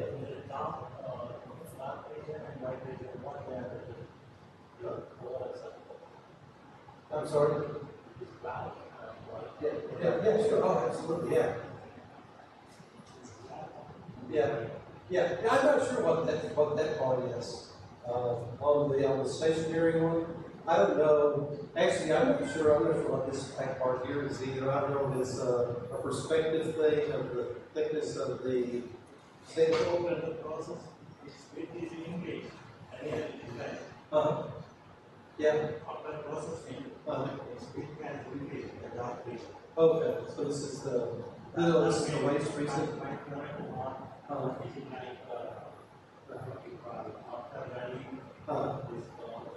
So there's a build up from that as well. Yeah, so it could be that. It very well could be. It could be possible even laser also. Yeah, I guess possibly could be, yeah. Again, but I think again, I haven't done these experiments, but I think I'm pretty confident that what we're looking at here is porosity. Yeah. Yeah. Middle images are this CT scan images. I'm sorry? Middle images. Oh, I'm sorry, where are we? Next. This one? Yeah, these two. Yeah, these two. Next. Yeah. These two. Are these micrograms? Oh, these? Yeah, I think these are just cross sections. I think I'm speculating that these, as I came from here, from Tony, that these are cross sections from the same sequence. Yes. It's clearly visible the defect. Yeah, right? here. So, Yeah. they are not micro rounds, right? Yeah, well, yeah, it's the size of the, yeah, Yeah, the effects are clearly visible. yeah. Are they macrographs or something? Yeah, I think they would like a micrograph. But again, the keyhole, the laser source is, I forget what the laser key size are, but it's pretty fine, right? And these effects are like these effects only? No, no, it's not, yeah, because these are both stationary. See, the porosity forms is intimately associated with the motion of the laser beam. Yes, yes, the moving, yeah, if the laser beam's not moving, it doesn't generate porosity. It's the moving beam that causes the porosity to form. It's the bottom of the keyhole basically breaking off. At least that's the mechanism, that's what everyone said. So yeah, right. Yeah, we can talk more about that, I think, if you have, other ideas, certainly. Okay, so here we go. Okay, so this is work that I did with aluminum silicon material.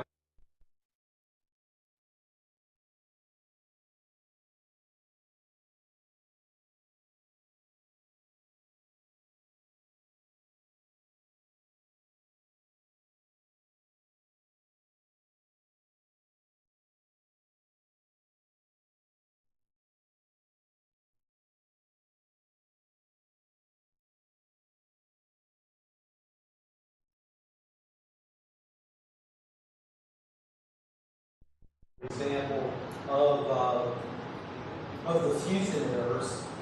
This shows an example, I guess, from the porosity. Yeah, you can see that they're fairly distinguishable. The two different values that we have here. So and again, there's this sweet spot in here where we can actually generate good parts. This shows a view from this region here. You can see it's quite dramatic. The quality. Again, these small pores could be feedstock porosity. Could be just a random void forms. I mentioned to you yesterday, I believe, that actually these PV diagrams were produced based on density measurements, and so we want full density parts. But it turns out that it's possible to have a full density part that does not have full mechanical properties. And so there was a fairly large multiple university research effort that happened in the U.S. So maybe finished. I guess it was it after COVID? It may have finished after COVID. But involved with that was a guy named John Lewandowski, who's a professor at Case Western Reserve. He was part of that team. He was looking at mechanical properties of these parts, and what he determined is that it's possible to build a good part and still not have good mechanical properties. And further, he noticed that where the good mechanical properties were was actually up here on the high power side of the good parts section. So effectively, he determined that really if we want to have parts with good mechanicals, that it's not good enough just to be in this region, but rather we want to work up here at the highest power possible. Basically, we want the highest energy density possible that does not cause porosity, which means we want to be way up here. This is where the sweet spot becomes for performing mechanical properties, or for obtaining parts with good mechanicals. Okay, so with that, let me talk about some general guidelines then for metal additive manufacturing. This is general, Well, I'll try to emphasize the fusion part, which is what DED is. But basically, if we look at the various additive manufacturing classifications, remember there are 7 of them.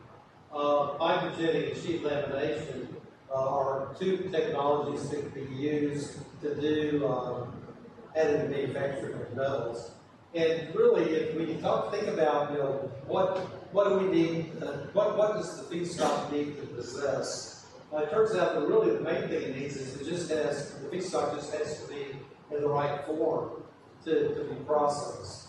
We don't have to worry about how the manufacturing goes, because we're simply going to glue it together with some second binder for these 2. So, however, for fusion processes, powder bed and directed energy deposition, what's been determined, just as a rule of thumb, is that if the metal will weld well or will cast well, then typically they can be processed well in additive manufacturing. And so when we look at the metal systems, and I showed some here, that can be processed well, additive, what we find is that they're also readily weldable and readily castable. And again, that's just a broad general rule. So, let's look at some examples of this. Again, this is work that was done at Texas. It turns out that in the aluminum alloys, one of the common systems in additive manufacturing is the aluminum silicon tin mag. It's a 10% silicon alloy, and it turns out that if you look at its history, it's been used as a casting alloy for a long period of time. So it's natural that it would cross over. But it turns out that so it's 10% silicon, and the issue, one of the considerations is that if we cut the silicon down to about 0.5%, and with minor other adjustments to the composition, we wind up with an extremely popular raw aluminum alloy, which we call 6061. So this is aluminum silicon mag alloy. It's probably of the structural aluminum alloys, if not the most popular, certainly one of the most popular. But the problem is when we run aluminum silicon tin mag that has 10% silicon in it, it runs in additive manufacturing beautifully. However, when we run 6061 aluminum in an additive manufacturing machine, where again the Z direction is vertical here, it turns out what we get is we get something that looks like this. And not only the dark feature on these on this micrograph is not a porosity. Those are actually cracks that have formed. So the material will crack, and then with each succeeding layer, the crack just sort of continues to go vertically upward and to extend through the middle. So the part's just all cracked up. Again, the explanation is clearly a metallurgical one. If we look at a phase diagram for aluminum silicon, 6061 is down in this range with around 0.4 to 0.8% silicon. So we're actually down in this range here. Whereas the aluminum silicon tin mag is actually, you would think it would be about here. It turns out it's actually in so-called protective composition. We don't see it on the binary diagram because when we add the magnesium, it shifts the diagram a little bit. But basically, for this system, if we plotted aluminum magnesium with this amount versus silicon, what we would see is that this 9 to 11% silicon would be right at the protective here. So what happens with this is sort of universally true of casting alloys, is effectively, if you just ask anybody, what would you pick for a casting alloy? The people who work in that area is like you pick a detective because it behaves like a pure element. That is, if I have liquid up here, I heat the material to form liquid. As I cool it, it comes down to the eutectic temperature here, and I have a thermal arrest just like on an aluminum metal. And it sits at this thermal arrest at a single temperature until all of the liquid is converted to solid. And then it proceeds down here in the solid state to pull back to room temperature. And so that's the castable additive manufacturing beneficial material. However, if I go off eutectic over here and try and do the same thing, what happens is I'm in the liquid state. As I cool down, as I enter this two-phase region, where from this temperature down to this temperature, I have a mixture of liquid and solid. And as the solid forms, with the cooling temperature, there's shrinkage, and oftentimes these form with a sort of a polymer or a dendritic kind of array, where it's very easy for the liquid to get pinched off from the main body. And when that happens, with further cooling and contraction, we tend to form either porosity or cracks. Because the solid, as we go from liquid to solid, there's a lot of contraction that occurs. So typically these off-eutectics, as we say, are typically not noted. They're noted for not being particularly manufacturable by casting or welding or by manufacturing. 6061 is it's a raw alloy. It's designed to be deformed into shape.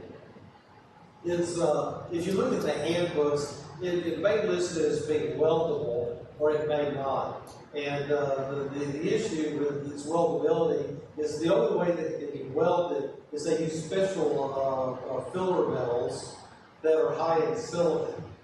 And the reason is obvious, is what it does is it increases the silicon in the metal region and tends to move the composition of the metal from over here so that we get the good solidification. So 6061 historically has been weldable with high silicon electrodes or filler metal. And then I guess my final footnote on 6061, just to complicate things, is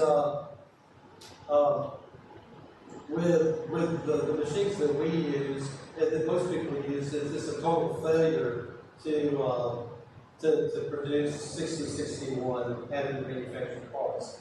It turns out there's at least one machine that's available. It's a British company, Renishaw, produces additive manufacturing machines. And for some weird reason, they're actually able to successfully process 6061. I think I haven't heard a consistent reason for why that is. I think one of the distinctions is I think they have a much higher power beam, and so there may be something associated with maybe the cooling rates are high enough that we can avoid the nasty complications that happen with other machines. But anyway, I just mentioned that just as a further complication of how things work. Okay, we talked about there are other materials-related challenges associated with additive manufacturing of metals. One is that metals typically have an affinity for foreign matter, and it can be contaminants, it can be oxides, it can be, in this case, with titanium. We see on the left side, they show some titanium nitrides that are formed in the material. And these generally are all it's sort of the same story. What we have is we have the material, either the metal itself, the feedstock itself, either has elements or alloy elements or foreign matter that is in a distributed position. But when we melt and re-solidify during additive manufacturing, there's a redistribution of those elements or contaminants and we can pick them up in a more macroscopic, measurable way. Again, titanium is somewhat unique because titanium can dissolve a lot of oxygen, and so if it dissolves a lot of oxygen during the processing, then during solidification, the oxygen will come out and we'll get titanium oxide formation in the material, which, again, may or may not be a good thing. Another issue, I guess, related to metal additive manufacturing is that metals typically have a high reflectivity and thermal conductivity, both of which make it harder to process. So the energy peak comes down.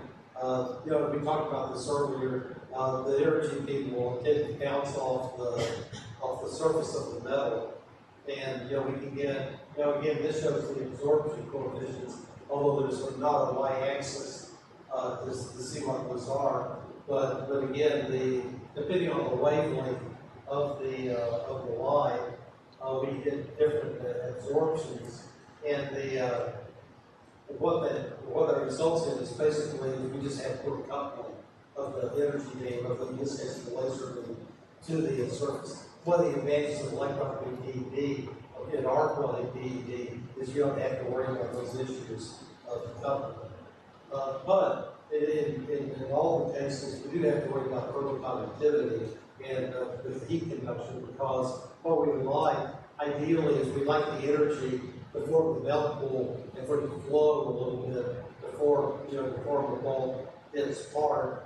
But if the thermal conductivity is high, the heat conducts away very quickly in the solid state, so we don't have that concentrated heat source as much as we would if we didn't. So thermal conductivity can have an effect as well on the challenges. So, for example, people have done that in the manufacturing of copper, for example, which is sort of the extreme case of high thermal conductivity, although aluminum is not far behind. And they can be processed. It's not impossible. It just makes life harder for us. The third is the residual stress. We've already talked about that to some degree, so I don't think I need to belabor it here. But again, this is not something that we're worried about very much with polymers, because the residual stress cannot be greater than the yield strength of the material. So if I have a material that has a yield strength of 10 or 15 megapascal, it just can't generate much residual stress. However, if I have a part that's got a 700 megapascal yield, like many of the metals we deal with in additive, I can create some pretty heavy residual stresses like we've seen. Okay, another issue to deal with is distortion. And we talked about distortion for residual stress, but I also want to talk about distortion from the perspective of just simply the various effects of processing on the shape of the part. So this is work that I did, I get 2008, that I think it's a good example of how the processing can impact the distortion and the distortion of the part. And this perhaps may be more directly applicable to metals in the indirect form, where we're doing, where we have fibers that have to be burned off in post-processing steps, as opposed to with PED, we don't have maybe these exact steps involved in the post-processing. So that caveat, let me just show you here what we found. This was what we did. All of these parts are it's called reaction bonded silicon carbide.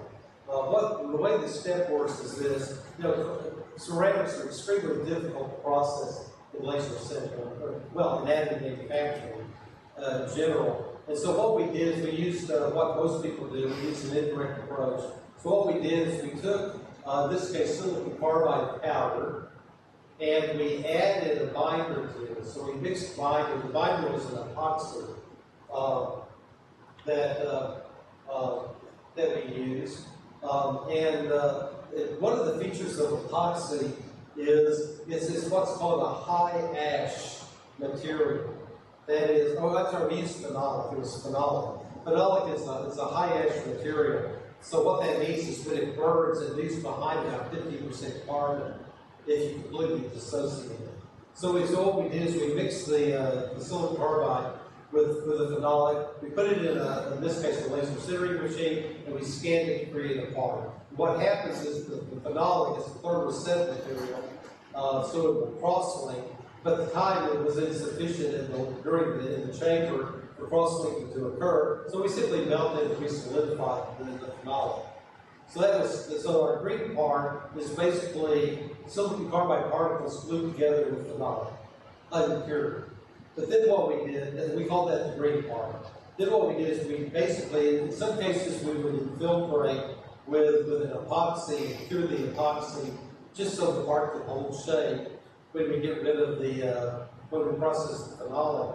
And so we would do maybe add epoxy, and then after that we would effectively heat the part up, remelt the phenolic, and give it enough temperature for it to cross-link and into a thermoset fashion. So once the phenolic was cross-linked, then we can heat it up to a high temperature, and we basically would burn off all of the polymer. But the phenolic, after being cross-linked, it doesn't melt, so it keeps the part from falling apart. And we're talking about 700 degrees centigrade or so, 800 degrees centigrade. The phenolic and the epoxy all burn off, but because it's a high ash material, what it leaves behind is carbon. So now we have the silicon carbide that's held together by carbonate, which is what we call the brown state. And then what we would do, and this is standard practice for producing reaction-bonded silicon carbide, is we would take that preform, it's a porous preform, we would heat it up to about 1750 centigrade, very high temperature, and then we would wick in some molten silicon metal. So what we have at the end of the day is this is a framework of silicon carbide that also has silicon metal in it. And again, it's a standard commercial grade material, reaction bonded silicon carbide. And in whole shape. So that's what all these parts are. So the reason I mentioned that this is a good example of sort of how the processing steps can impact the distortion. So what we did is we built cubes, which were easy to build, and then we actually measured the change in the dimension in the X, Y, and Z directions as the material goes through these various processing stages. So we start here. This is the percent change in the distortion in the, I would say, expansion or the contraction. It's the linear change in the dimension in percent. So this is 0, 10%, negative 8%. And so 0 is basically the solid model is the CAD. And what we did is as we built the green part, there are two sets of curves here. One is these solid squares here. The other of these curves here in between. And what these are is these lines are reflective of measurements in the X, Y, and Z direction. So what we see here basically is there's not a lot of change here in the direction, which means there's not a lot of anisotropic shrinkage or expansion as we process. And that's the linear strain distortion. It turns out that you can also calculate a volume strain, which turns out that if you have the principal strains, which is the case here, it turns out that the volume strain is just 3 times the linear strain. So basically, this is going to be 3 times this curve. So but anyways, having said all that, now we can go, I think, fairly quickly through this. What we have with the solid modeling, there's about a 2% expansion going to the green part. So the build part is expanding. As we go to with infiltrating with epoxy, we get some shrinkage. As we burn off the part, we get more shrinkage. So this is the brown part. And then I'm heating it up to the high temperature, 1650, there's a slight expansion, so we heated it up and just cooled it back down where the temperature did the measurements. And then finally, infiltrating with silicon results in very little dimensional change. And so it turns out it's sort of serendipitous that we start off at 0, we kind of end up at 0 after all this fluctuation in between. And so we sort of lucked out in that respect. So this shows on the bottom here, shows the percent volume change as we go through. And again, so it will, in the end, this is relative to the CAD model. So we expand when we go to part, or we shrink when we do the microvert off. And so we have quite a bit of part that's in very good shape. So the point is that as we do the builds, regardless of what the additive manufacturing process is, and do the post-processing, we can get shrinkage and expansion that occurs, which may or may not have an impact on the quality of the part. Having said that, if we, which is the case for a lot of additive manufacturing of metals, because the surface finish is often not acceptable for a final part, the critical surfaces often are machined. And if that's the case, this type of distortion is really not that big a deal because you machine back to an acceptable state. And the only issue where this would come in would be if there's enough shrinkage that you basically have lost all of your excess material to do the machine. That's certainly going to happen. All right.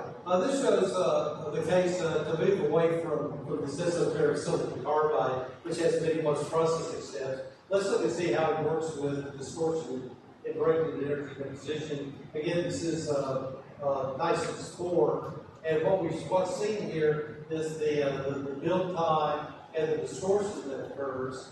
This is for a 1-inch thick, 2.5 tenth of an inch thick substrate with a 0.76 millimeter deposition height. So we're basically we're doing big distortion measurements. If there's no preheat, shows this distortion where this is a time plot, and we see that as the build goes on, the distortion actually accumulates, right? So again, we're starting up here at 0 distortion, and so as we move down, in this case with no preheat, we're getting an increasing amount of distortion. Because unlike residual stress, negative is bad, like constant is bad. The distortion we want to be 0, with residual stress we want to be negative. So anyway, by preheating, doing a preheat of the titanium to 400 degrees, not surprisingly, during the build, the distortion, we still get distortion, but we get less of it. All right? So that's the case here. This plot basically shows the more details of how it works at the early stages, the later stages of the build. So this is sort of at the beginning. But if we really build out to the thick layers, this one is a 0.6 millimeter deposition height, here we're 2.54. What happens is we can see that the preheating at some point for really large builds, the preheating actually increases the distortion. So there's a crossover where for really thick parts we have an increase in distortion. You can see this from the quote I got from the paper. The distortion of thin geometries can be mitigated by increasing the initial substrate temperature. That's shown here. However, preheating of thick substrates can increase the substrate distortion. So we have to be careful about how that works. This is some other work that shows. This is a side view. So basically, they have various plates and some washers. So they have the build plate here, and then they built a wall, 10-layer wall, 200 millimeters this way. I'm not sure vertically, but it shows what the dimension vertically is. But basically what they would do is they clamp this wall down, the substrate, they clamp it down to prevent the residual stress from distorting it. And what they found is that by doing so, it resulted in a generation of less distortion in the final part. Again, maybe that's some kind of intuitive, but we can see that down here. This is the plot of the deformation. This is 10 millimeters of deformation here. The distortion versus the number of layers during the middle. Again, it was a 10-layer part, so they started here, here's after the first layer, after the second layer, up to this point, which is after the 10th layer. But what they found is basically, they had different scenarios. They had two variables they were looking at. Basically, it's whether they clamped the substrate or not. That was one variable. The other variable was the so-called interlayer cooling time. Because what they would do is they would lay some number of layers, and then they would stop and let everything cool down in the DED. And then they would do another multiple number of layers, wait 30 minutes to cool down. And the number of layers they picked was either 2 layers, 5 layers, or 10 layers. So effectively, they're basically running so many layers, stopping, waiting 30 minutes, and then going up. And it turns out that also has an impact on the residuals, on the distortion that occurs. So basically, here's sort of the bottom line. So now I think we can try and interpret this plot. Effectively, what we have here, there are three scenarios where there's basically no distortion. And the three of these are wall 1, wall 2, and wall 4, which were all clamped. So the clamping the substrate and to allow it, to prevent it from distorting and moving, actually has a positive effect on the distortion of the DED part. I mean, basically, it kills the distortion altogether. Now, if the substrate is free to distort as the part is filled, then we have these other three plots, and it turns out that I think let me see here, the blue one is wall 5, the green one appears to be wall 6, and the purplish one is wall 3. So basically, what we have here is this wall, this distortion, the least distortion in the unclamped specimens is the wall. Let's see if I do it right. Wall 6, which was let's see, blue is wall 5, is 2. So the blue one, this one here is wall 5 where they pulled every 2 layers, and so it has the most. It has the most distortion. So this is the pulling it down every 2 layers. This intermediate one is 5 layers, and then the 10 layers, where basically they didn't pull that at all. They built all 10 layers, and they just let it pull. Actually, resulted in the minimum amount of distortion. So again, the pulling effect can have an effect, but obviously the really big effect was whether the wall was clamped or not. Okay, I have a few more slides. I want to talk about oxygen pickup. This is another effect that can happen, and again, it will happen primarily in titanium, but titanium is a very, very popular material. This is a part that has some historical importance. It was done in Texas. Subhan Das built in the late 1990s. He built what we call the high temperature workstation. I'm actually one of the et als on this paper. But what we did is we actually built a metal machine in the mid-90s. Subhan actually designed and built it. This was about 5 years, 6 years before the first commercial metal machine hit the market. And so what we were doing is these were some of the very first parts. I did that first part in a non-commercial material in 1990. Now this is obviously a commercial material. So it was a missile part. I think we built for the Navy, I think. But it's a so-called side-ponder missile part. And what we had trouble with oxygen. What we see here is the site-wide specification was the 0.25%. 0.25% oxygen was the maximum allowed. Because I mentioned, I think yesterday, the problem with oxygen and titanium is it lowers the toughness.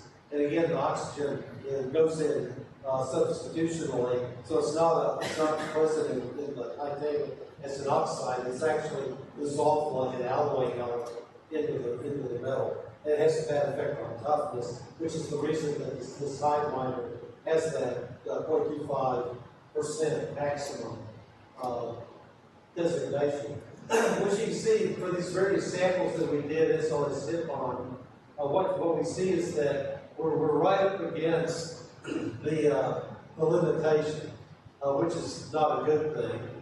However, we can't take the additive manufacturing part, we can't take the total blame for the high oxygen, because the feedstock that we used, which was this prep powder. Prep is plasma rotating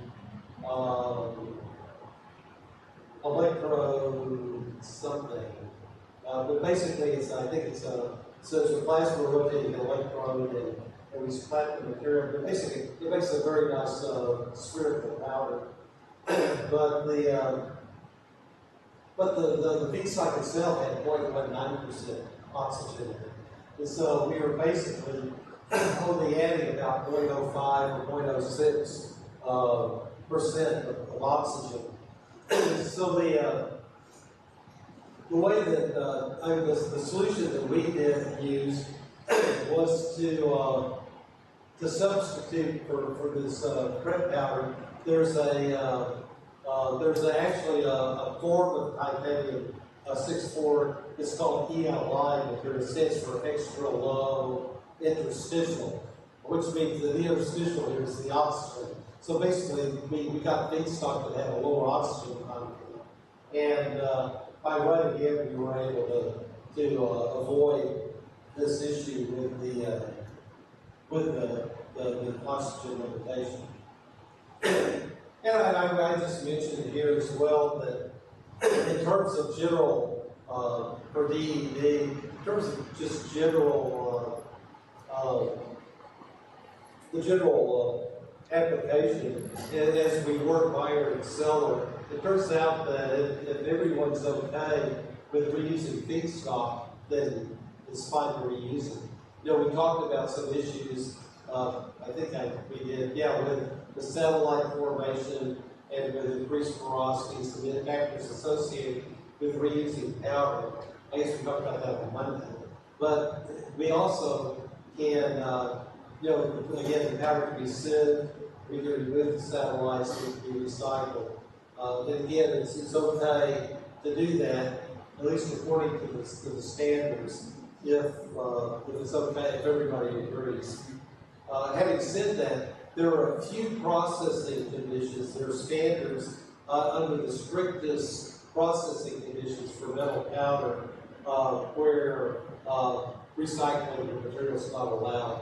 And I think part of the reason is of the effects of oxygen leakage. Okay, so with that, I guess I'm ready to sort of summarize this part of the talk with the following observations. I think these are the takeaways. One, the PV diagram is really an excellent way to capture the effects of the key, A and B processing parameters on the defect structure of parts. Effectively, it orients us fairly well to what the defect structure is, and if we're producing parts with those defects, it tells us what gives guidance in terms of, do I need to speed up or slow down? Do I need more power or less power? Those are very helpful when trying to produce high quality parts. So these PV diagrams really are quite helpful in that regard.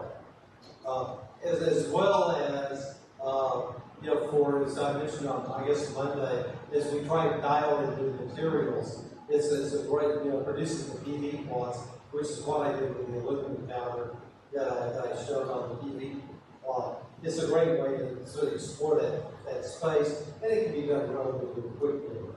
The way we can do it quickly is we can build a variety of samples in one build by adjusting the energy source power and the scan speed. Those we typically do on the fly with these metal processes. Further, the primary defects are lack of fusion, keyholing, and bowling. These occur again regardless of what the power source is. I haven't seen, as I stand here, I haven't said that, I've seen these PV plots for electron beam extensively, and also for laser beam. I don't know if I've seen any arc processes, but I think they're obviously with the electron beam and the arc, we don't worry about keyholing. It's a laser phone. But we do worry, I would think, at the highest energy levels, eventually we're going to start vaporizing material and doing other things. But anyway, the third point, metallic feedstock for DV consists principally of rollable and castable metals. Again, if it's rollable and castable, it's typically be additively manufactured. And I give again the sort of classic examples for the different systems. Again, cobalt chrome, again, is a very castable material. The nickel alloys that we showed, the inconels, the models, are all readily processable as well. So, and they appear very well in additive manufacturing. Distortion, is influenced by the total bar height, air cooling, and the amount of damping restraint. That's what we see on these. So we can do some things to try to control distortion, but it still is a very real factor. And then, of course, metal parts can pick up oxygen during processing. Virtually everything except titanium, if we pick up oxygen, and we can, the melt.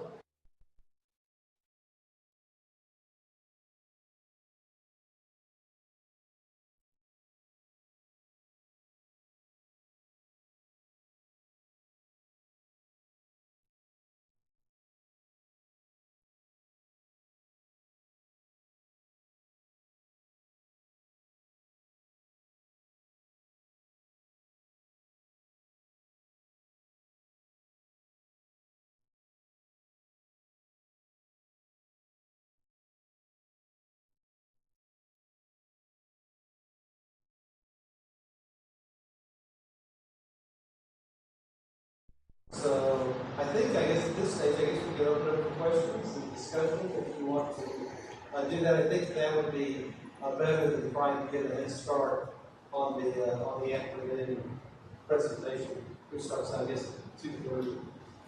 So, is there any comments or questions about what we've been dealing with?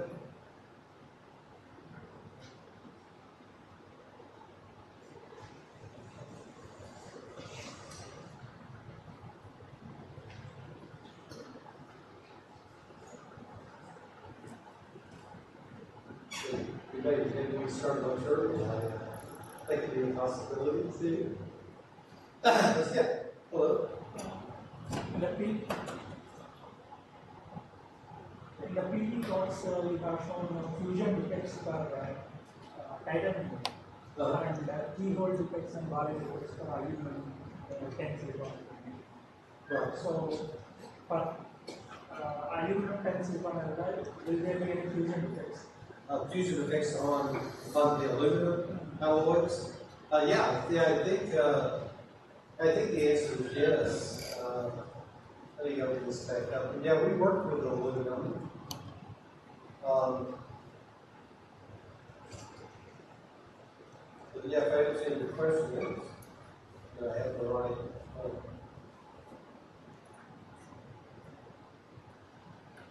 Where did we go? I think it was earlier. Slide number Oh, maybe I was. slide number 3. I'm looking for my plot of. Oh, maybe I need to go this way. Let's see if this does it.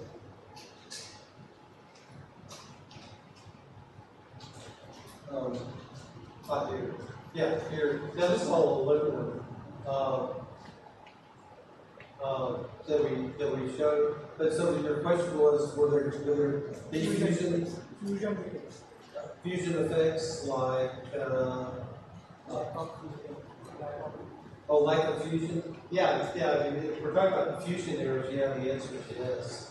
Yeah, I mean, we definitely get those. Yeah, over here. Yeah, because these are it's like the lack of fusion effects in the aluminum. In this case, yeah, we have to be a little careful. This is pure aluminum, not the aluminum silicon alloy. But the aluminum silicon will do the same thing. We can get these fusion errors, fusion process. Absolutely. Yeah. So, yeah. Any other queries?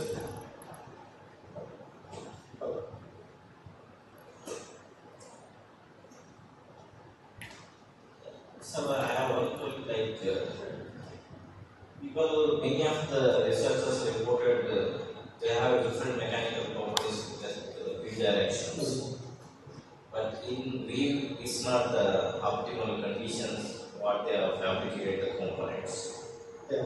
It should be a uniform mechanical properties in all the directions in VB. Yeah, again, I'm going to have to, I'm going to have to convert. Yeah, I wish my ear was better. Let me try this. Let me see if I can, something that maybe might work better here. Mechanical properties in different orientations. Yeah. We'll see if this, we'll see if my iPhone can understand better than I can. Yeah, mechanical orientations in different directions will be common, or it is not the optimal conditions what we are getting in just with the wheel directions. Yeah. Okay, yeah, my iPhone's not doing any better. Yeah, okay, so probably try one more time. Yeah, different directions in the Different directions. Yeah, we are getting a different mechanical properties, like slightly variation with respect to Right. X or Y or Z. But if they do optimally process conditions, controlling the printing environment, with minimizing the defects and all, are they going to get the uniform in all the isotropic? Yeah, the anisotropic effects. Yeah. Try to minimize or eliminate those. Yes. Yeah, that's the question. Yes. Yeah, okay, yeah, thank you, Anna. Sorry for the delay. Yeah, I have two answers for you. The first one is comes from my background, because I think I mentioned you earlier, although everyone else doesn't know. I did my original doctoral studies in deformation process. So these were with raw materials. They're worked, they're formed plastically in the solid state. And the general feeling is that of all of the manufacturing processes, the highest quality, most reliable processing method is to produce so-called raw metals, or the deformation process. It's sort of the high standard watermark. Other manufacturing processes, like casting processes or additive manufacturing, all typically are less reliable in terms of defect structures and microstructures and performance. And the reason, the way that ties into this question of anisotropy is that if you look at the deformation processing literature, you look at rolling or at raw materials, so the materials that we always compare additive to, the raw metals. If you look at those, the question is, how reliable are the mechanical properties of those materials? Because if we have a given metal, if I do a tension test, I'm not going to get a yield strength of 200 megapascal every single time. There's going to be a scatter.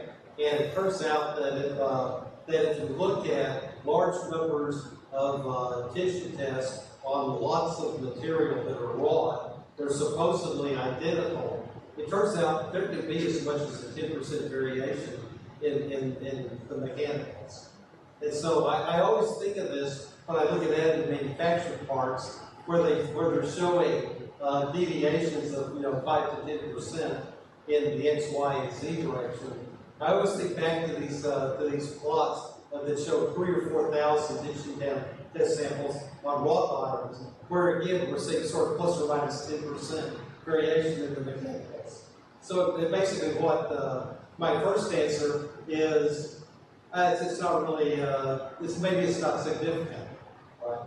Okay. The second answer though is there is one place where actually there are two places where I think the anisotropy can be real. One we talked about, that is with the normal structures that form, the columnar structures, we can get differences in the density of grain boundaries, which means we can get a variation in strength, say, due to Hall edge effects. So in that case, people have done basically it's Z direction testing versus in plane, sort of somewhere in the XY plane testing. We can see differences in the mechanicals for those materials. There's really not a lot that can be done about the grain structure of these parts, other than perhaps doing long-term anneals or high-temperature anneals, try to grow the grains out, and we saw those here as well. There's also kind of there's a kind of reverse effect that we can do with the grain structure. That is, again, I'm not an expert in this, but I've seen enough talks that I think to be able to sort of communicate the approach. That is the structure of the grain structure that we get during solidification can be driven by two rates. One rate is the rate of grain growth once a particle forms. The other is the rate of nucleation of particles from the melt. So there's a nucleation rate and a growth rate, and depending on how those rates interact with each other, we can produce either a columnar type structure or an equiax structure.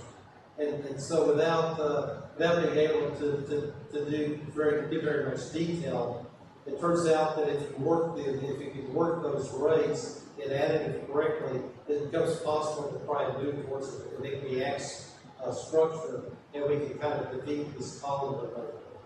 At least there's a chance for trying to play that game. And people have done that. This is, I think, part of the motivation for adding rare earths to the additive manufactured parts, like scandium and these things. They do it because basically a certain nucleation size, so you can deal with the rates, sort of, that way. But other than that, for greater anisotropy, I think that's really about the best you can do. There is a second type of anisotropy, but it doesn't really apply so much to DED. That is there were, and I think maybe still are, some systems where we can produce a porous skeleton of metal that is then back infiltrated with something else. And again, if we have a Z distinction in that structure, where we have, say, a high density in the plane, but low density in the Z direction, that can manifest itself in the bottom part after infiltration. But again, I really think that's probably not much we do. The big one is the particles, is the columnar growth, the columnar orientation. And again, basically what you have to do is you have to destroy the cell. And it's the way I would do it would be high temperatures for a long time would be the easiest way to do it, just break it out. So, but then of course that may have its own thing on the too, right? So there you go. So anyway, yeah. I guess, yeah,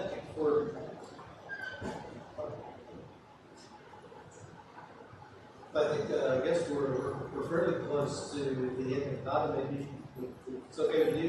Can we go ahead and dismiss, have lunch, and take an extra 5 minutes for lunch, and we're back here at 2:30. Yes.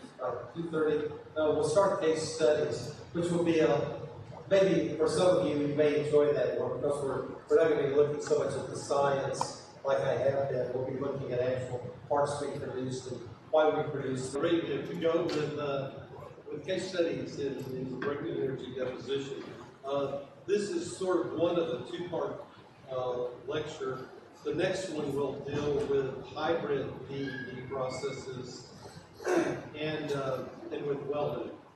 I'm sorry, repair. With repair. So let's just jump right in. I thought I would. We okay?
So what's listed, you've had a nice opportunity to look at this slide. What I have is a list for you from last year of all of the known directed energy deposition companies in the world. So we start with Europe, and you can see that there's maybe 15 companies. There's some very large ones, as like that are very well known, and some others that perhaps are not so well known. Also, I list here a number of features, so you can see the beam. Well, of course, there's the country, and then the beam, whether it's plasma arc or laser, electric arc, or a plasma arc or electron. So those are all listed as well as whether the company uses powder or wire or both. And then there's, I also made a note, sort of in anticipation of the next lecture tomorrow morning, Friday morning. I list the manufacturers that produce hybrid or multiple material machines as well, fabricators. And then there's a few remarks here. So yeah, this is Europe. This shows the list for North America. Certainly there are likewise there's some old established companies like Optimet and Ziaki, and then some other ones that perhaps are not so well known. And again, we can see the same kind of information. So I think hopefully in the printed material you have, it will be readable and you can refer to that. Here's the third list, the third of the tables on Asia. And here's the one I noted. There's one Indian company, was it Marat Prince Ritter? It doesn't sound very Indian to me. It sounds German. So maybe, I don't know, maybe it's a German company that's in India, I'm not sure. But it's producing directed energy deposition. That company is laser with powder and wire. But certainly, Japan has a few, China and Australia as well. And I'm not completely sure how Brazil wound up in Asia, but at the very bottom of the list here. But at any rate, I assume that should probably belong with the Americas. So anyway, so altogether, maybe 40 or 50 DED companies in the world that are producing machines that are being distributed for a variety of a variety of applications. I wanted to talk some about ASTM F3187. It's a very fine document. It's called a guide.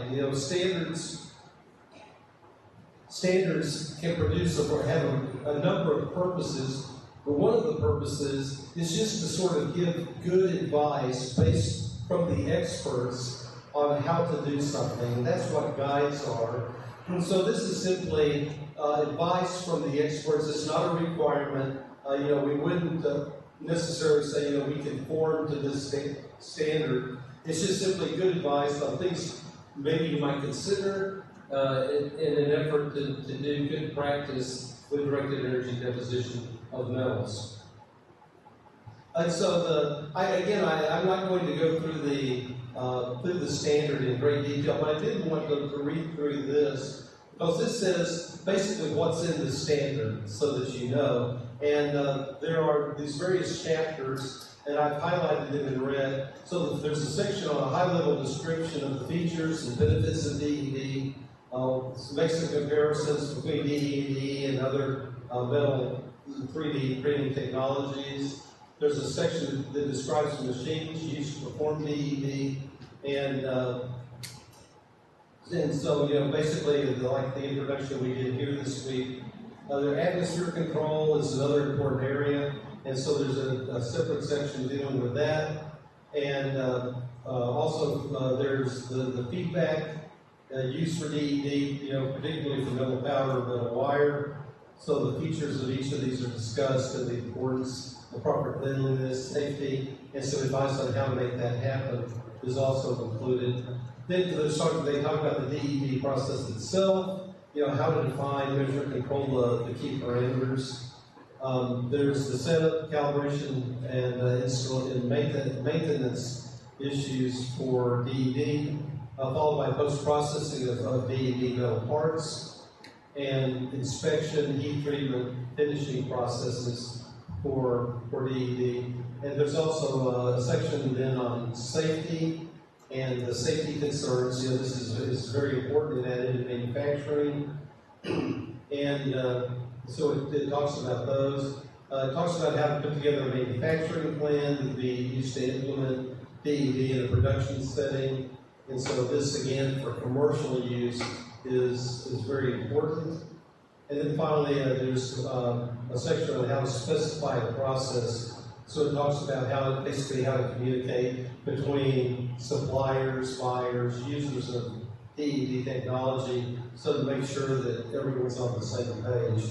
So it's a very nice comprehensive standard that that has really sort of covers the entire waterfront of DED. Yeah, it's ASTM F3187. This is kind of a nice, I thought this was a nice graphic that shows sort of the placement of directed energy deposition and what perhaps some of the key features are. This comes from the ASM Material Handbook, slide 24A, the second of the two standard texts on additive manufacturing. What you see is it shows basically this trade-off between build deposition rate, how fast we can deposit material, and the feature resolution. Because the two typically are opposite to each other. I can dump a lot of material quickly, but typically the resolution is not very good, or I can build very slowly and have nice features. And this is, to be honest with you, I think this is something that probably plays across a number of manufacturing technologies, not just additive. But what we see here is that we can go from, if we start with the highest feature resolution over here and the lowest build speed, for what we find basically are the powder bed fusion technologies, but right very close is laser powder DED. So it produces good detailed parts, but with relatively low build speeds. And then following that comes the laser wire DED, which again has you can go faster, but without as much detail. Then comes arc wire, comes next, and then finally the electron beam for the especially wired electron beam, which builds at fairly high rates, but without much feature resolution. And then finally they have some of the really the only ones that produce metal depositable more quickly are the cold spray technologies. We didn't really talk about that very much. And this is I think friction stir process if I remember correctly. So yes, in terms of sort of, if you want to think about the criteria of which of the various DED processes you might consider using, laser versus electric arc versus electron beam, and powder versus wire, this, at least for two considerations, gives some rationale about what you might consider selecting. This also shows the application space for metal AM, and what's shown here is it's sort of a similar kind of plot. It shows the accuracy of the part, and in terms of, say, a tolerance versus the surface roughness. So what we have is, down here at the bottom are highly accurate, very smooth parts, and we see like polishing down here, or machining processes. And then up here at the very top are parts that are not very accurate and with high roughness. And of course, it's not surprising that wire DED, which is really not, it's not really designed for surface finish or tolerance. It's designed to deposit material very quickly in an edge shape. And so we find that up here at the top, along with the powder DED that comes in on the hills as well. And then the other metal additive manufacturing processes all here in the same region. So it shows again where where DED fits in. There's these sort of web plots that show. It's a good way to sort of from a selection perspective to show what what's important in a graphical kind of way. And so if you haven't seen this before, there are a number of criteria here: the build rate, the complexity, the accuracy, the cost savings, going around material utilization, mechanical properties, post-processing requirements, and the platform flexibility, the part size. And what we have is we have these shapes here that are for different manufacturing processes. So the one that's sort of the solid blue line here is for WAM, that's the wire arc additive manufacturing process. So it's not surprising that, for example, in terms of, let's see, something like build rate, that's fairly high, good, relatively cheap, good mechanicals and other aspects there. So it shows how this works. Powder bed fusion is the dotted line, which let's see if I can find out. Maybe it's this one right here. No, it's here. It is here. This one is the dotted line. So this is powder bed fusion, and so it tends to really shine with complexity and accuracy. but in terms of, say, build rate, not so good. And it seems to be fairly, where's the weak point? The cost savings is fairly weak, right? So anyway, so this plot, so it's kind of helpful for, again, for sort of doing the process selection. The wire-fed, I guess this is, I guess, this is the wire-fed that we see, and so, we have this outline as well, showing that the build rate's very good, materials utilization, the capital properties are good, accuracy and complexity maybe not so good. So, okay, so moving on now after that introduction to some case studies. What I show here, I just sort of gleaned from the web. Basically some basic examples where DED tends to shine, and you can see that they fall into these areas. Exhaust ducts, piping, ducting, nozzles, manifolds, structural frameworks, cases with flanges and bosses. We've seen a number of those. Combustion components, airfoils, vane packs, inlets, heat shields, long internal channels, weldments on piping, near-net shape forging replacement, and gradients in multiple materials. Are basically sort of the places where we see the DED being used. And again, these are application areas where we can really take the best advantage of the strengths of DED. So let's look at some of these.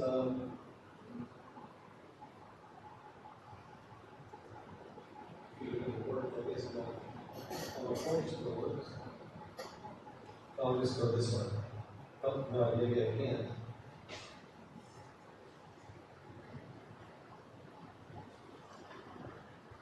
There we go, right? Okay, so maybe I'm back now. Yeah. So here's the first case study. The material is 304 stainless steel. It's a fairly large dimension, about 0.8 of a meter on the long dimension, and 700 millimeters, 0.7 of a meter across, and 0.36, about a third of a meter deep. So this is a very large part. Again, it takes good advantage of the rapid build rate, which is one of the longsuits of DED. It was built with wire arc additive manufacturing. It was a VLT machine. And the technical description of this from the website is, the GIAN has a complex structure and contains a large number of suspended structures. The traditional method is difficult and time-consuming. So here we can build this part with DED, and the features are not highly accurate, but there are features that are important to maintain, and directed energy deposition is able to comply with those. So that works well. So again, this is sort of the category of high material deposition rate, large part. Here's another one. This is a case study of that shows aluminum. It's aluminum 6 mag alloy. It's a excuse me. So it's this part that's built and then finished machine. It's a large part, 1.4 meters high, and with I guess it's 1.4 meters high. It says the diameter is over a meter as well, so I'm not sure how that figures in. But at any rate, this description is the overall structure of the cylinder is conical with upper and lower flanges. It's traditionally assembled by welding and splicing, which has long manufacturing cycle and high cost. So the fact that there's a little bit of shape complexity tends to lean the part towards an additive technology, and because of its size, it just makes sense to use DED. Here's some channel wall nozzles are shown here. They're nozzles with liquid cooling channels, fabricated with very thin walls, so it's a 1 millimeter wall on these. They do it with nickel and iron-based alloys.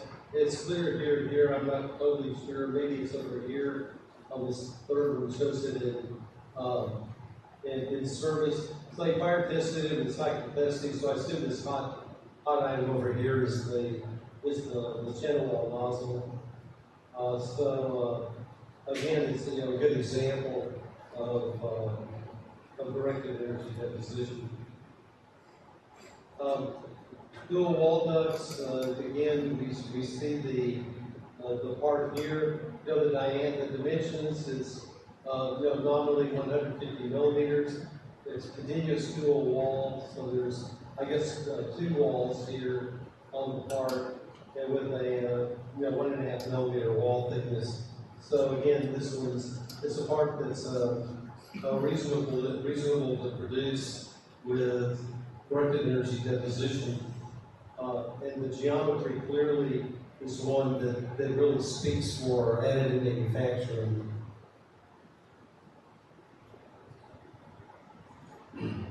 This shows a case for for 718, the nickel-based alloy.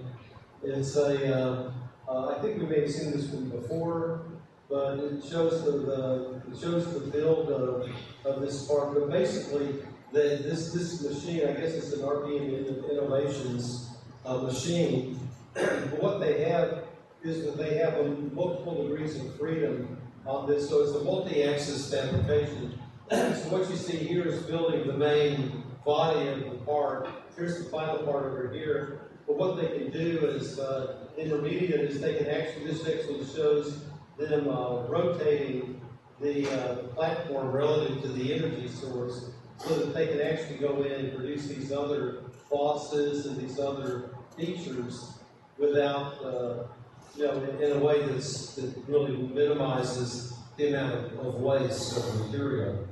So it's a very nice part here that can be produced, and it's enabled again by the multi-axis nature of the process. This shows again a relatively large part. It's a freeform Ti-64 part that's been built, and it's I'm not sure what it is, but it's a fairly long, slender, ribbon-like structure that again is 2.1 meters tall, so it's quite tall. Took about 2 weeks to build. 2.3 millimeter thick ribbons that were used to construct this. So again, this is something it's fairly complex in terms of the arrangement here, and it's a large size. So so we have the sort of the requisites in place for PED.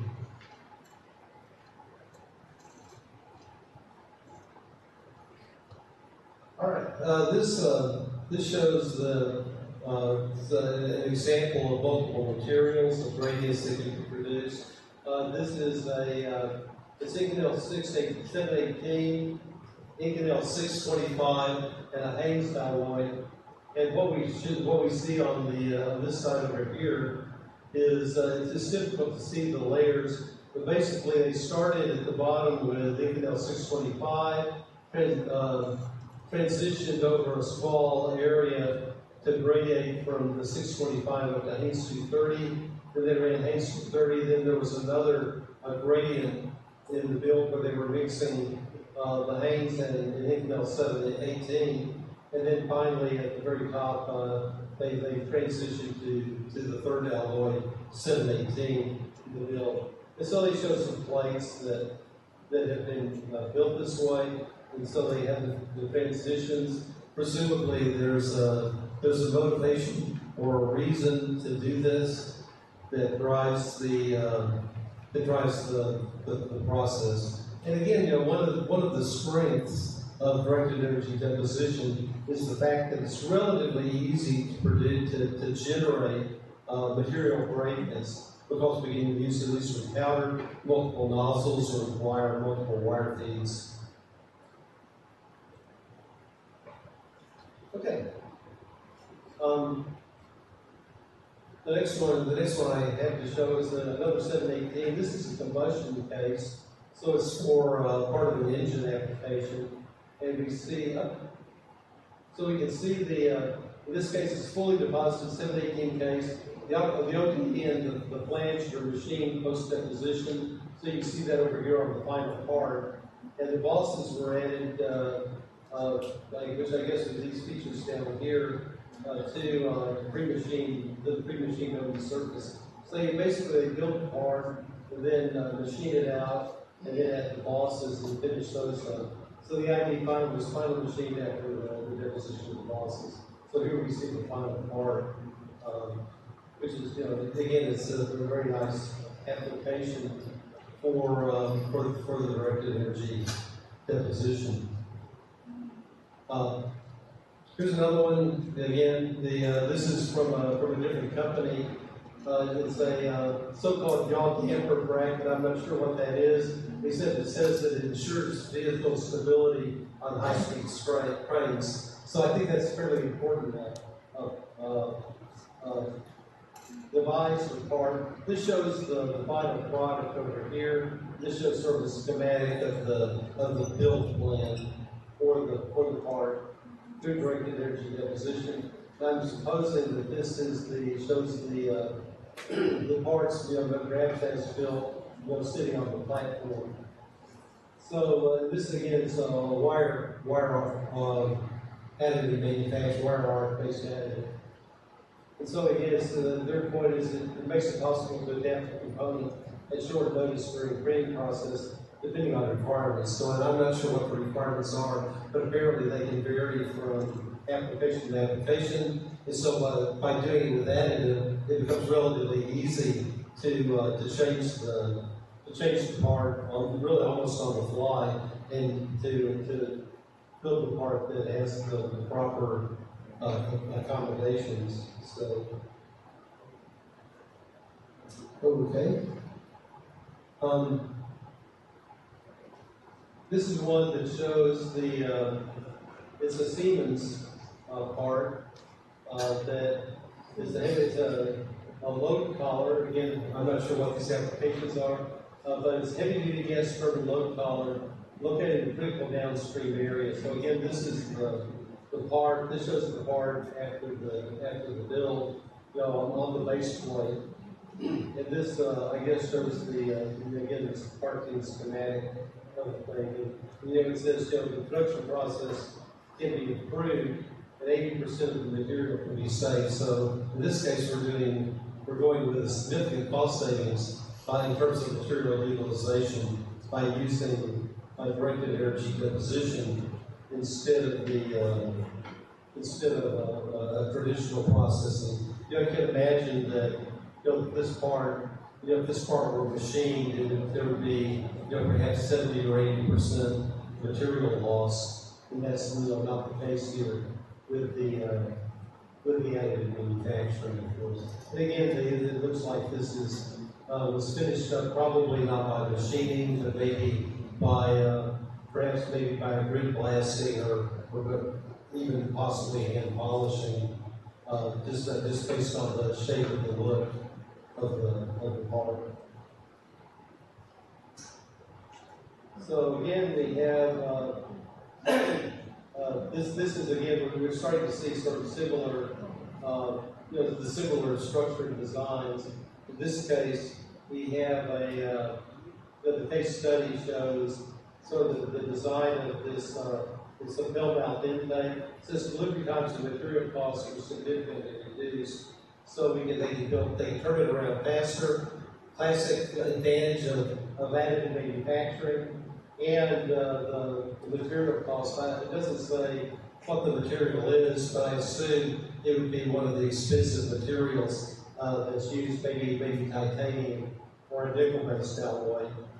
And this shows the part as built and the part after being finished. So again, it's kind of a classic advantage for using additive manufacturing and certainly DED. This shows, this is sort of the last of the parts that sort of have this shape. It's a gearbox housing and produced again by wire arc additive manufacturing. By, in this case, is, I guess, still by Convertech. It said, they say, for various reasons, production by casting or milling is not economical. So 3D MD offers advantages such as weight optimized production with steel, rear-edge shape production, and cost effectiveness from lot size 1. So again, it's these are all the standard, the standard reasons why we would like to use directed energy deposition to produce the part. But again, this has the same look of a multi-axis deposition, where they are depositing material. These perhaps maybe be deposited after the main column was produced. And again, this shows the final part, the finished part. And you can see that, again, what is relatively common is it's only the critical surfaces that are machined to produce the necessary surface finish. And the rest of the part, those areas that are not so important, we don't deal with. So, okay, this is something that's sort of completely different. It's an MX3D part. They actually had a contract to build a bridge, a footbridge, in Amsterdam. And what's shown here, this shows the installation. It's across one of the canals, I guess, in Amsterdam. And here's I guess the place where it was built. I'm not going to try and pronounce that, but it's it's an interesting bridge. This shows the bridge section in the lab where they were actually putting the build. You can see that this is a robot arm type DED process that was used to do this. It was produced in stainless steel with wire arc additive manufacturing. Again, you can see it's a very large structure, 12 meters long and 4.5 metric tons. So it's this is really an extremely large part produced with wire arc additive manufacturing. And this was one that in the world of additive manufacturing, it was sort of a big splash application of additive manufacturing and construction, because I kept seeing this various places as just as I would scour around through the literature. They had it shows here it was a two-year license. The bridge, as best I know, performed admirably. Again, it was a footbridge, so there was so it wasn't really a lot of heavy equipment crossing it, but apparently it performed well. And then, but unfortunately, it's after 2 years they removed it, so it's no longer present to see. I think we'll do one or two more, then I think maybe take a break. So let's do one per case. Again, it's another large part application here. In this case, this is for space. It's a Parade 1 launch vehicle. It's a 5000 series aluminum alloy, which is, I forget what, I guess it's aluminum manganese, or it's either aluminum manganese or aluminum magnesium, one or the other. I can't remember the 5000 series. Again, but it's a space application, arc welded DED, so again, relatively high deposition rate for this very large part. You can see the size of it from on the right side from the human being standing there. And again, it shows the part in the process of being built on the left, and I think the part at or near completion on the right. And so it shows, I guess these are two separate applications. So on the right one shows this NASA near-net shaped liner, which has built in a different alloy, JBK75. I'm not sure what that system is, but again, it was produced by laser powder application. And it's still a large part, as you can see. And it's, 2.4 meters in diameter, 2.8 meters tall. So again, it's an outstanding use of additive manufacturing directed energy deposition in terms of being able to produce a part that has that meets the needs in a way that's as economical as one might expect. So it's a very these very large parts, again, space structures, and we see a lot of parts like this, large parts for space applications. So anyway, so I think with that, let's we're going to be going a while, so let's take maybe a 15-minute break. Here, let's hook up again maybe at maybe 3:40, and then I'll finish up the slides that I have on case studies. We'll just take a break. So, thank you.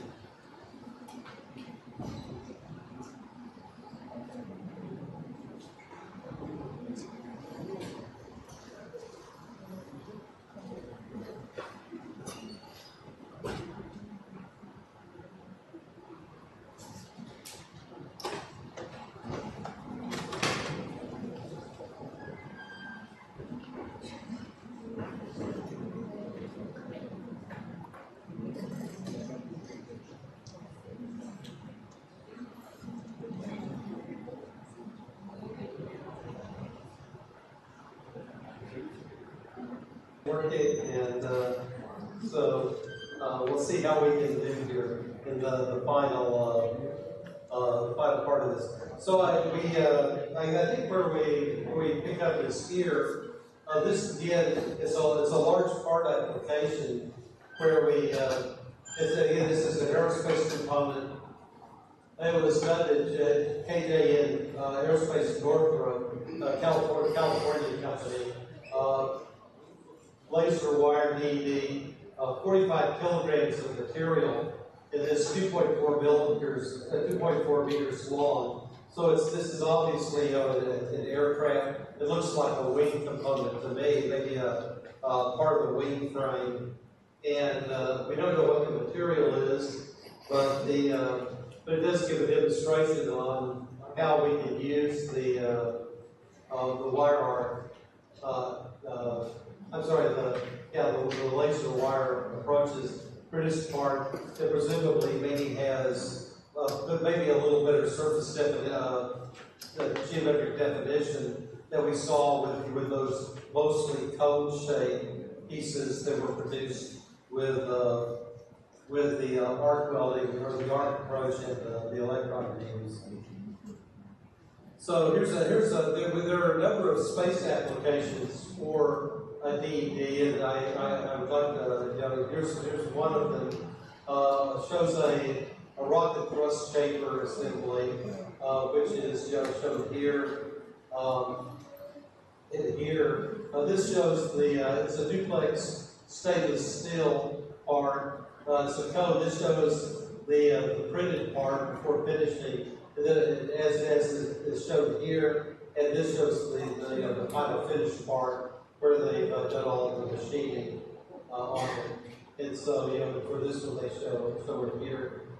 This looks like it's being packaged and ready to ship. And so again, duplex stainless steel took about 20 hours to build. They were depositing at 4 pounds an hour, so about 2 kilograms an hour. This is a fairly hefty build rate for this item. And so they talk about it stands 42 inches tall, so a little over a meter in height, thickness 3 millimeters. So again, a good application space for DED. This is a spherical tank, as you can see. It's again wire laser DED, and 316 stainless, and a 30 kilogram weight. So it's quite a heavy part that was produced, and again, it does a fine job for what it is. Again, it sort of it sort of works with the advantages of DED. A large part, we can build it very quickly. The geometry is not super complex, but complex enough that we would think maybe not about using some other alternative technique to produce this large part. So, this shows an aircraft bracket, again, wired laser directed energy deposition. It's Ti-6-4, and about, I guess, if I do the math right, 100 millimeters, so I guess it's what, 1/10 of a meter, or so, 160 millimeters by 34. And so we see the part here. This one obviously has been finished. This is clearly in the as-built condition. So, and again, to get reasonably complicated geometry here. This is an automotive application. An automotive suspension truss support. Wire arc manufacturing aluminum material, and they show the advantages of this optimized design we get, which is enabled by additive, improved functional performance, lower energy requirements, and improved material usage. So we have this part as well. It kind of has a bit of a topology optimized feel to it as I look at it here, and over here, the functional performance reminded me, if I can sort of go off topic to finish the point, we talked some about the environmental effects or sustainability effects and where additive can play a part. And my conclusion with the environmental advantages of additive is that they're really pretty hard to come by. Unfortunately, people will make arguments in the literature about additive. Well, we have very high material utilization rates, so it's not like we're machining a bunch of material and throwing it away. And that's important because the feedstock, it takes a certain amount of energy to produce the feedstock. So if I throw it away, then it's not environmentally friendly. It turns out, though, the papers that I've seen and some of my own work with the environmental aspects is that in terms of energy, that just the additive manufacturing process itself really is a hard sell to say that it's really energy saving. Or even if we include the feature slide, we're using a lot of material. We're being effective with the use of the material. It's still a hard sell. It's because we're dealing with things like lasers, which have a very low energy conversion. We're dealing in some cases with heated beds, which that have to stay hot for a very long build time, maybe 30, 40 hours for some metal parts. These all add up in terms of, they all hit on the energetic side. The reason I remember that this reminds me of this is that the key arguments that are made for additive manufacturing and the environment is that you have to look at sort of the total life cycle. And so we can go upstream from the build itself and look at the materials. And so, for example, we can use, I think maybe I'll talk about this in the next presentation. We can use materials like wood and stone, which have very low embedded energies. That is, it doesn't take much energy at all to produce it, compared to, say, titanium or one of the other metals that require a lot of energy to produce the feedstock. And so if we can take advantage of using low embedded energy feedstocks, then that helps with the environmental effects. Perhaps more significant is on the downstream side of additive manufacturing, where what we can do is you imagine that if I can take a part and I can build it in additive, again, say by topology optimization, so that it weighs less. If I put that on a vehicle like an automobile, or more importantly on an airplane, then what I can do is I get fuel economy. I get better mileage, as it were, by doing that. And so while it might be not very energy friendly in the additive manufacturing part of the stage, if we look at the energy savings in the service life of the part, that can be quite significant. And so this, I think, is probably the strongest argument that can be made for the environmental benefits of additive manufacturing. And it all came because of improved functional performance. Reminded me of this. Okay, so anyway, let's we can charge on here. This is another application of it's I believe in the maritime. Yeah, this is a yacht application. So this is they call it a cowl bin. I've seen these in the movies where it's basically a structure like this that you see. I guess there's a hole down here. This bolts onto the deck someplace, and it's built in aluminum. Again, it's we can just tell from the context. It's a fairly large part. Looks to be maybe a meter, 1.3 meters tall. Built in aluminum. I think this shows the actual construction phase, the build phase of the and with the TED equipment here in the background to produce the part. Again, they talk about the advantages: unique geometry, efficient production, cost efficiency, and on-site printing.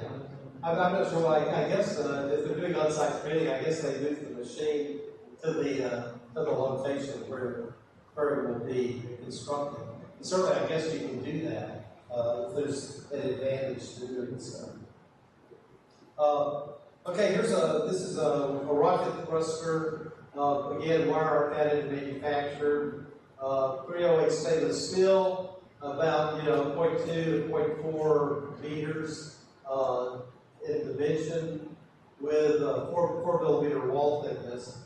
9 kilograms of material in the part, and a print time of 10 hours. So again, this is we're building a part that's half a meter tall in 10 hours.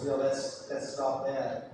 And I don't know if this thing would be finished at all, but we can see that it has enough geometry that would make us think that additive would be a good way to go. And because of the size and the desire to build quickly, using great energy deposition over the other approaches makes sense.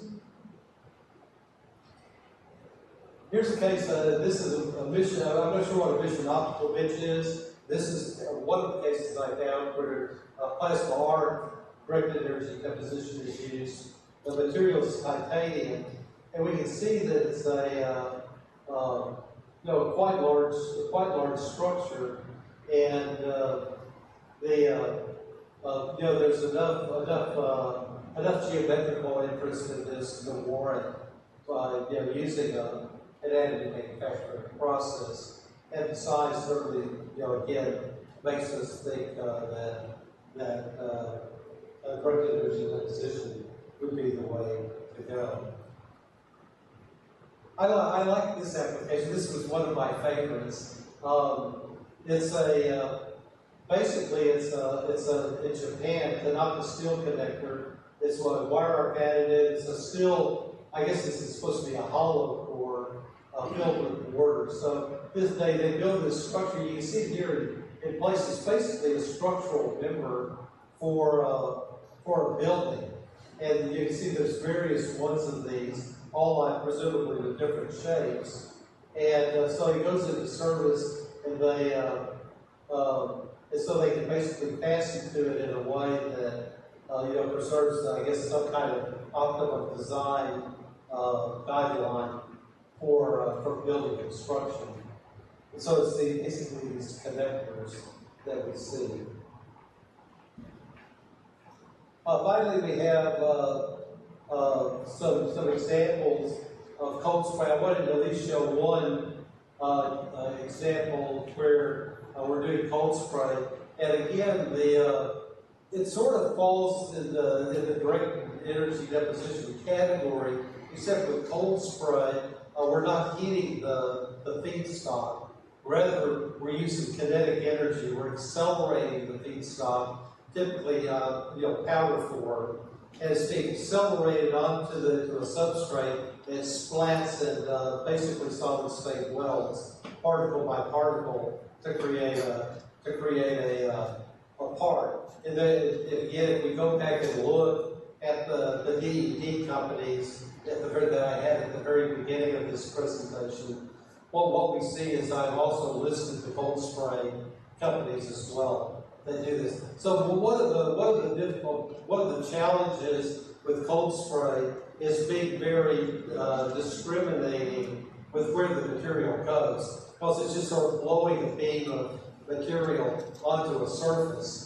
But as we can see here, that there are ways to try and make that happen. So we can look at these. I mean, it shows, for example, the examples that they have on cold spray is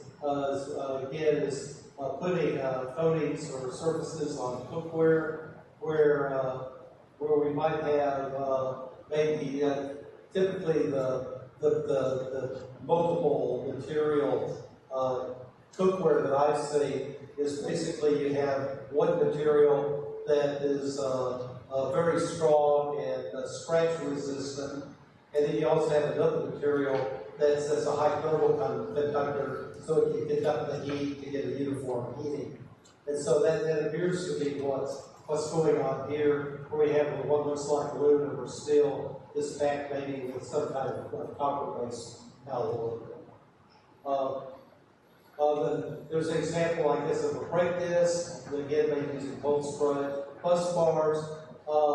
And again, one of the features of cold spray is we can't do multiple materials, right? We turn off one jet, turn on the other one, and blast it down.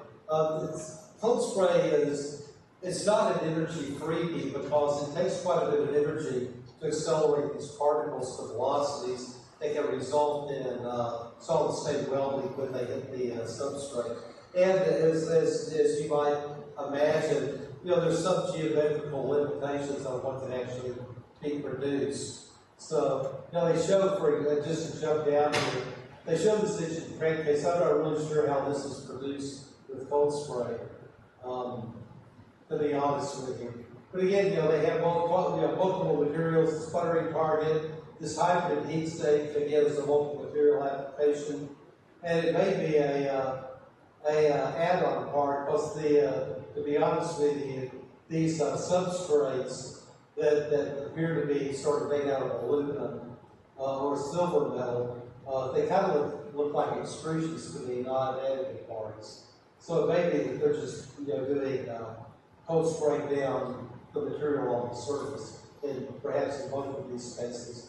This shows combustion chamber where we have again bimetal part produced by cold spray. And I guess one of the factors with cold spray is you have to have a line of sight for the particles to travel. Right? They can't curve. So I'm assuming that this was designed in such a way that they can shoot the particles in this way to get this part of the inner chamber, and particles in this way to get this side of the chamber. Of course, for the marks here, they can simply shoot straight in. That's not a big issue.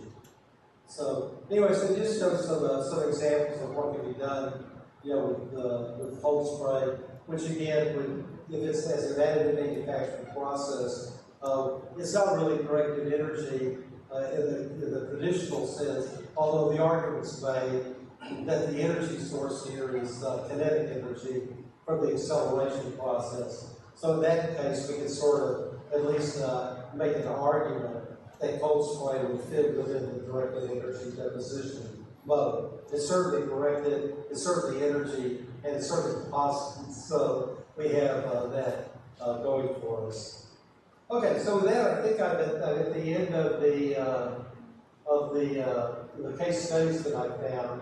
Again, these are dealing with just general directed energy deposition. We'll be looking at repair and hybrid applications in the next lecture. on Friday morning. So again, just to summarize, there's a large number of DED manufacturers. As a matter of fact, I think I may mention, I was a little surprised there were so many, maybe 40 or 50 manufacturers of equipment in the world. Also, remember we talked about 3187, which I think is an excellent guide for all things DED. I think it's a great resource if you're actually doing the process and to be able to really do the process well. And again, in order of decreasing surface finish, decreasing surface finish, or increasing build rate, we go from a laser powdered infusion to laser powdered DED to a laser wire DED to hard DED, and then finally to electron DED. So at least in terms of process selection, based on those two criteria, this gives some rationale for which process one might select. And then finally, the case studies emphasize common features of DED parts, geometric complexity, low production numbers, and again, generally large parts, because that takes best advantage of the high deposition rate capabilities of DED that don't really exist with very many additive manufacturing processes. So with that, I think I'm at the end. So I think we're maybe about 15 minutes out. So I guess we can see if there are questions or if anyone wants to talk about something related to this.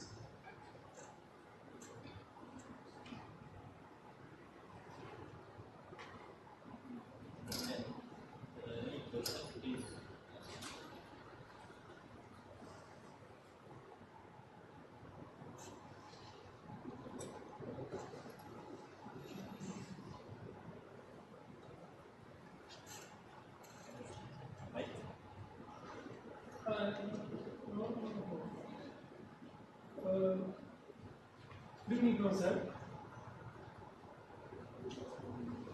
Yeah. That would be the best. Including time.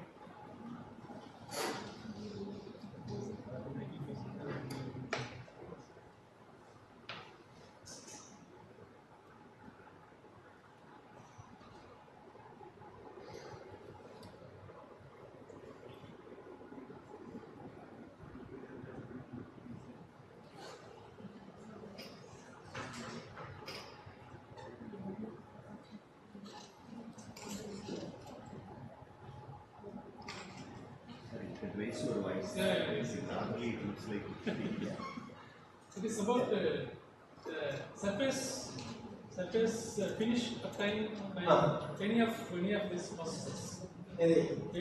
Whatever may be the processes. What is the surface finish uptime out of these processes? Is there any finishing process or super finishing process like by machining requires to take the product into end use?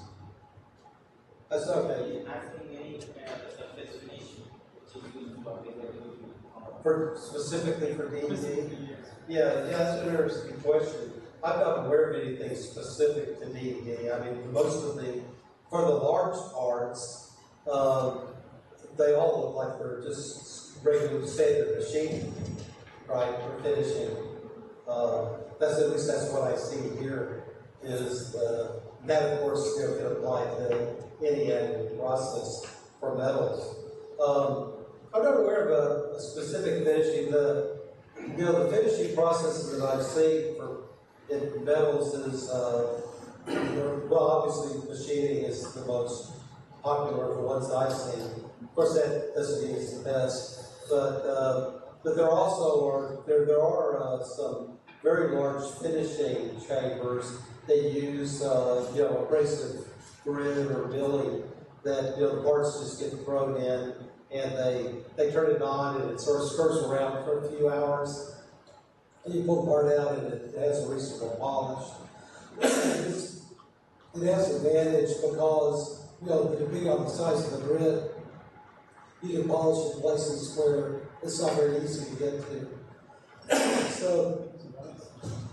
yeah, I'm just over here. Yeah, so anyway, yeah, that's, again, I think certainly by and large, I'm not aware of any specific finishing technique that works particularly well for DED.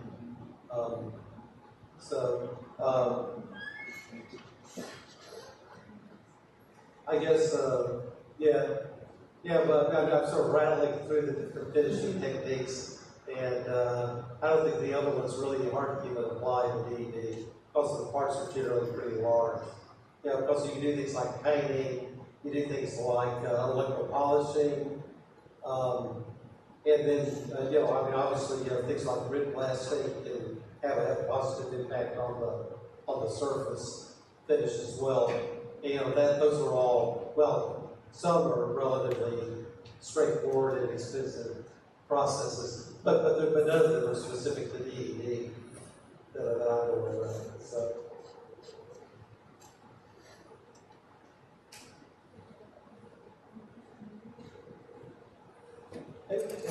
You shown one spherical tank as case study. Spherical tank. The spherical tank. Yeah, sure. Yeah. Oh, yeah. Spherical tank. Yeah, you want to see that? Yeah. Are you using any support structures or how? Yeah, for like some of these parts, you refer to like the spherical part particularly. Yes. Yeah, actually, I need your help over here because I think I froze up your computer. Yeah, I was gonna go look at it, but so yeah, I was afraid to control that delete. So I think the answer is for that spherical part. I don't think they needed support structures, and the reason why is support. So we don't need an external support to do that. And I'm speculating that spherical part, that they were able to build the part in that way without having to do support structures. So I don't know if that answers your question, but I think that that they do not need support structures for that relatively simple geometry. And they're building it. Thank you very much. They're building this thing out in such a way that I think they're able to build with it onto the previous layer rather than having to have the support structure. And it clearly was built this way because we see the base plate. So, yeah. So I think they were able to avoid it.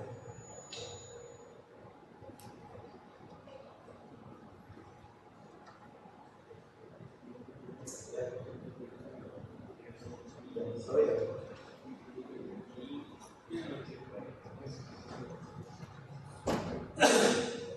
Any other queries?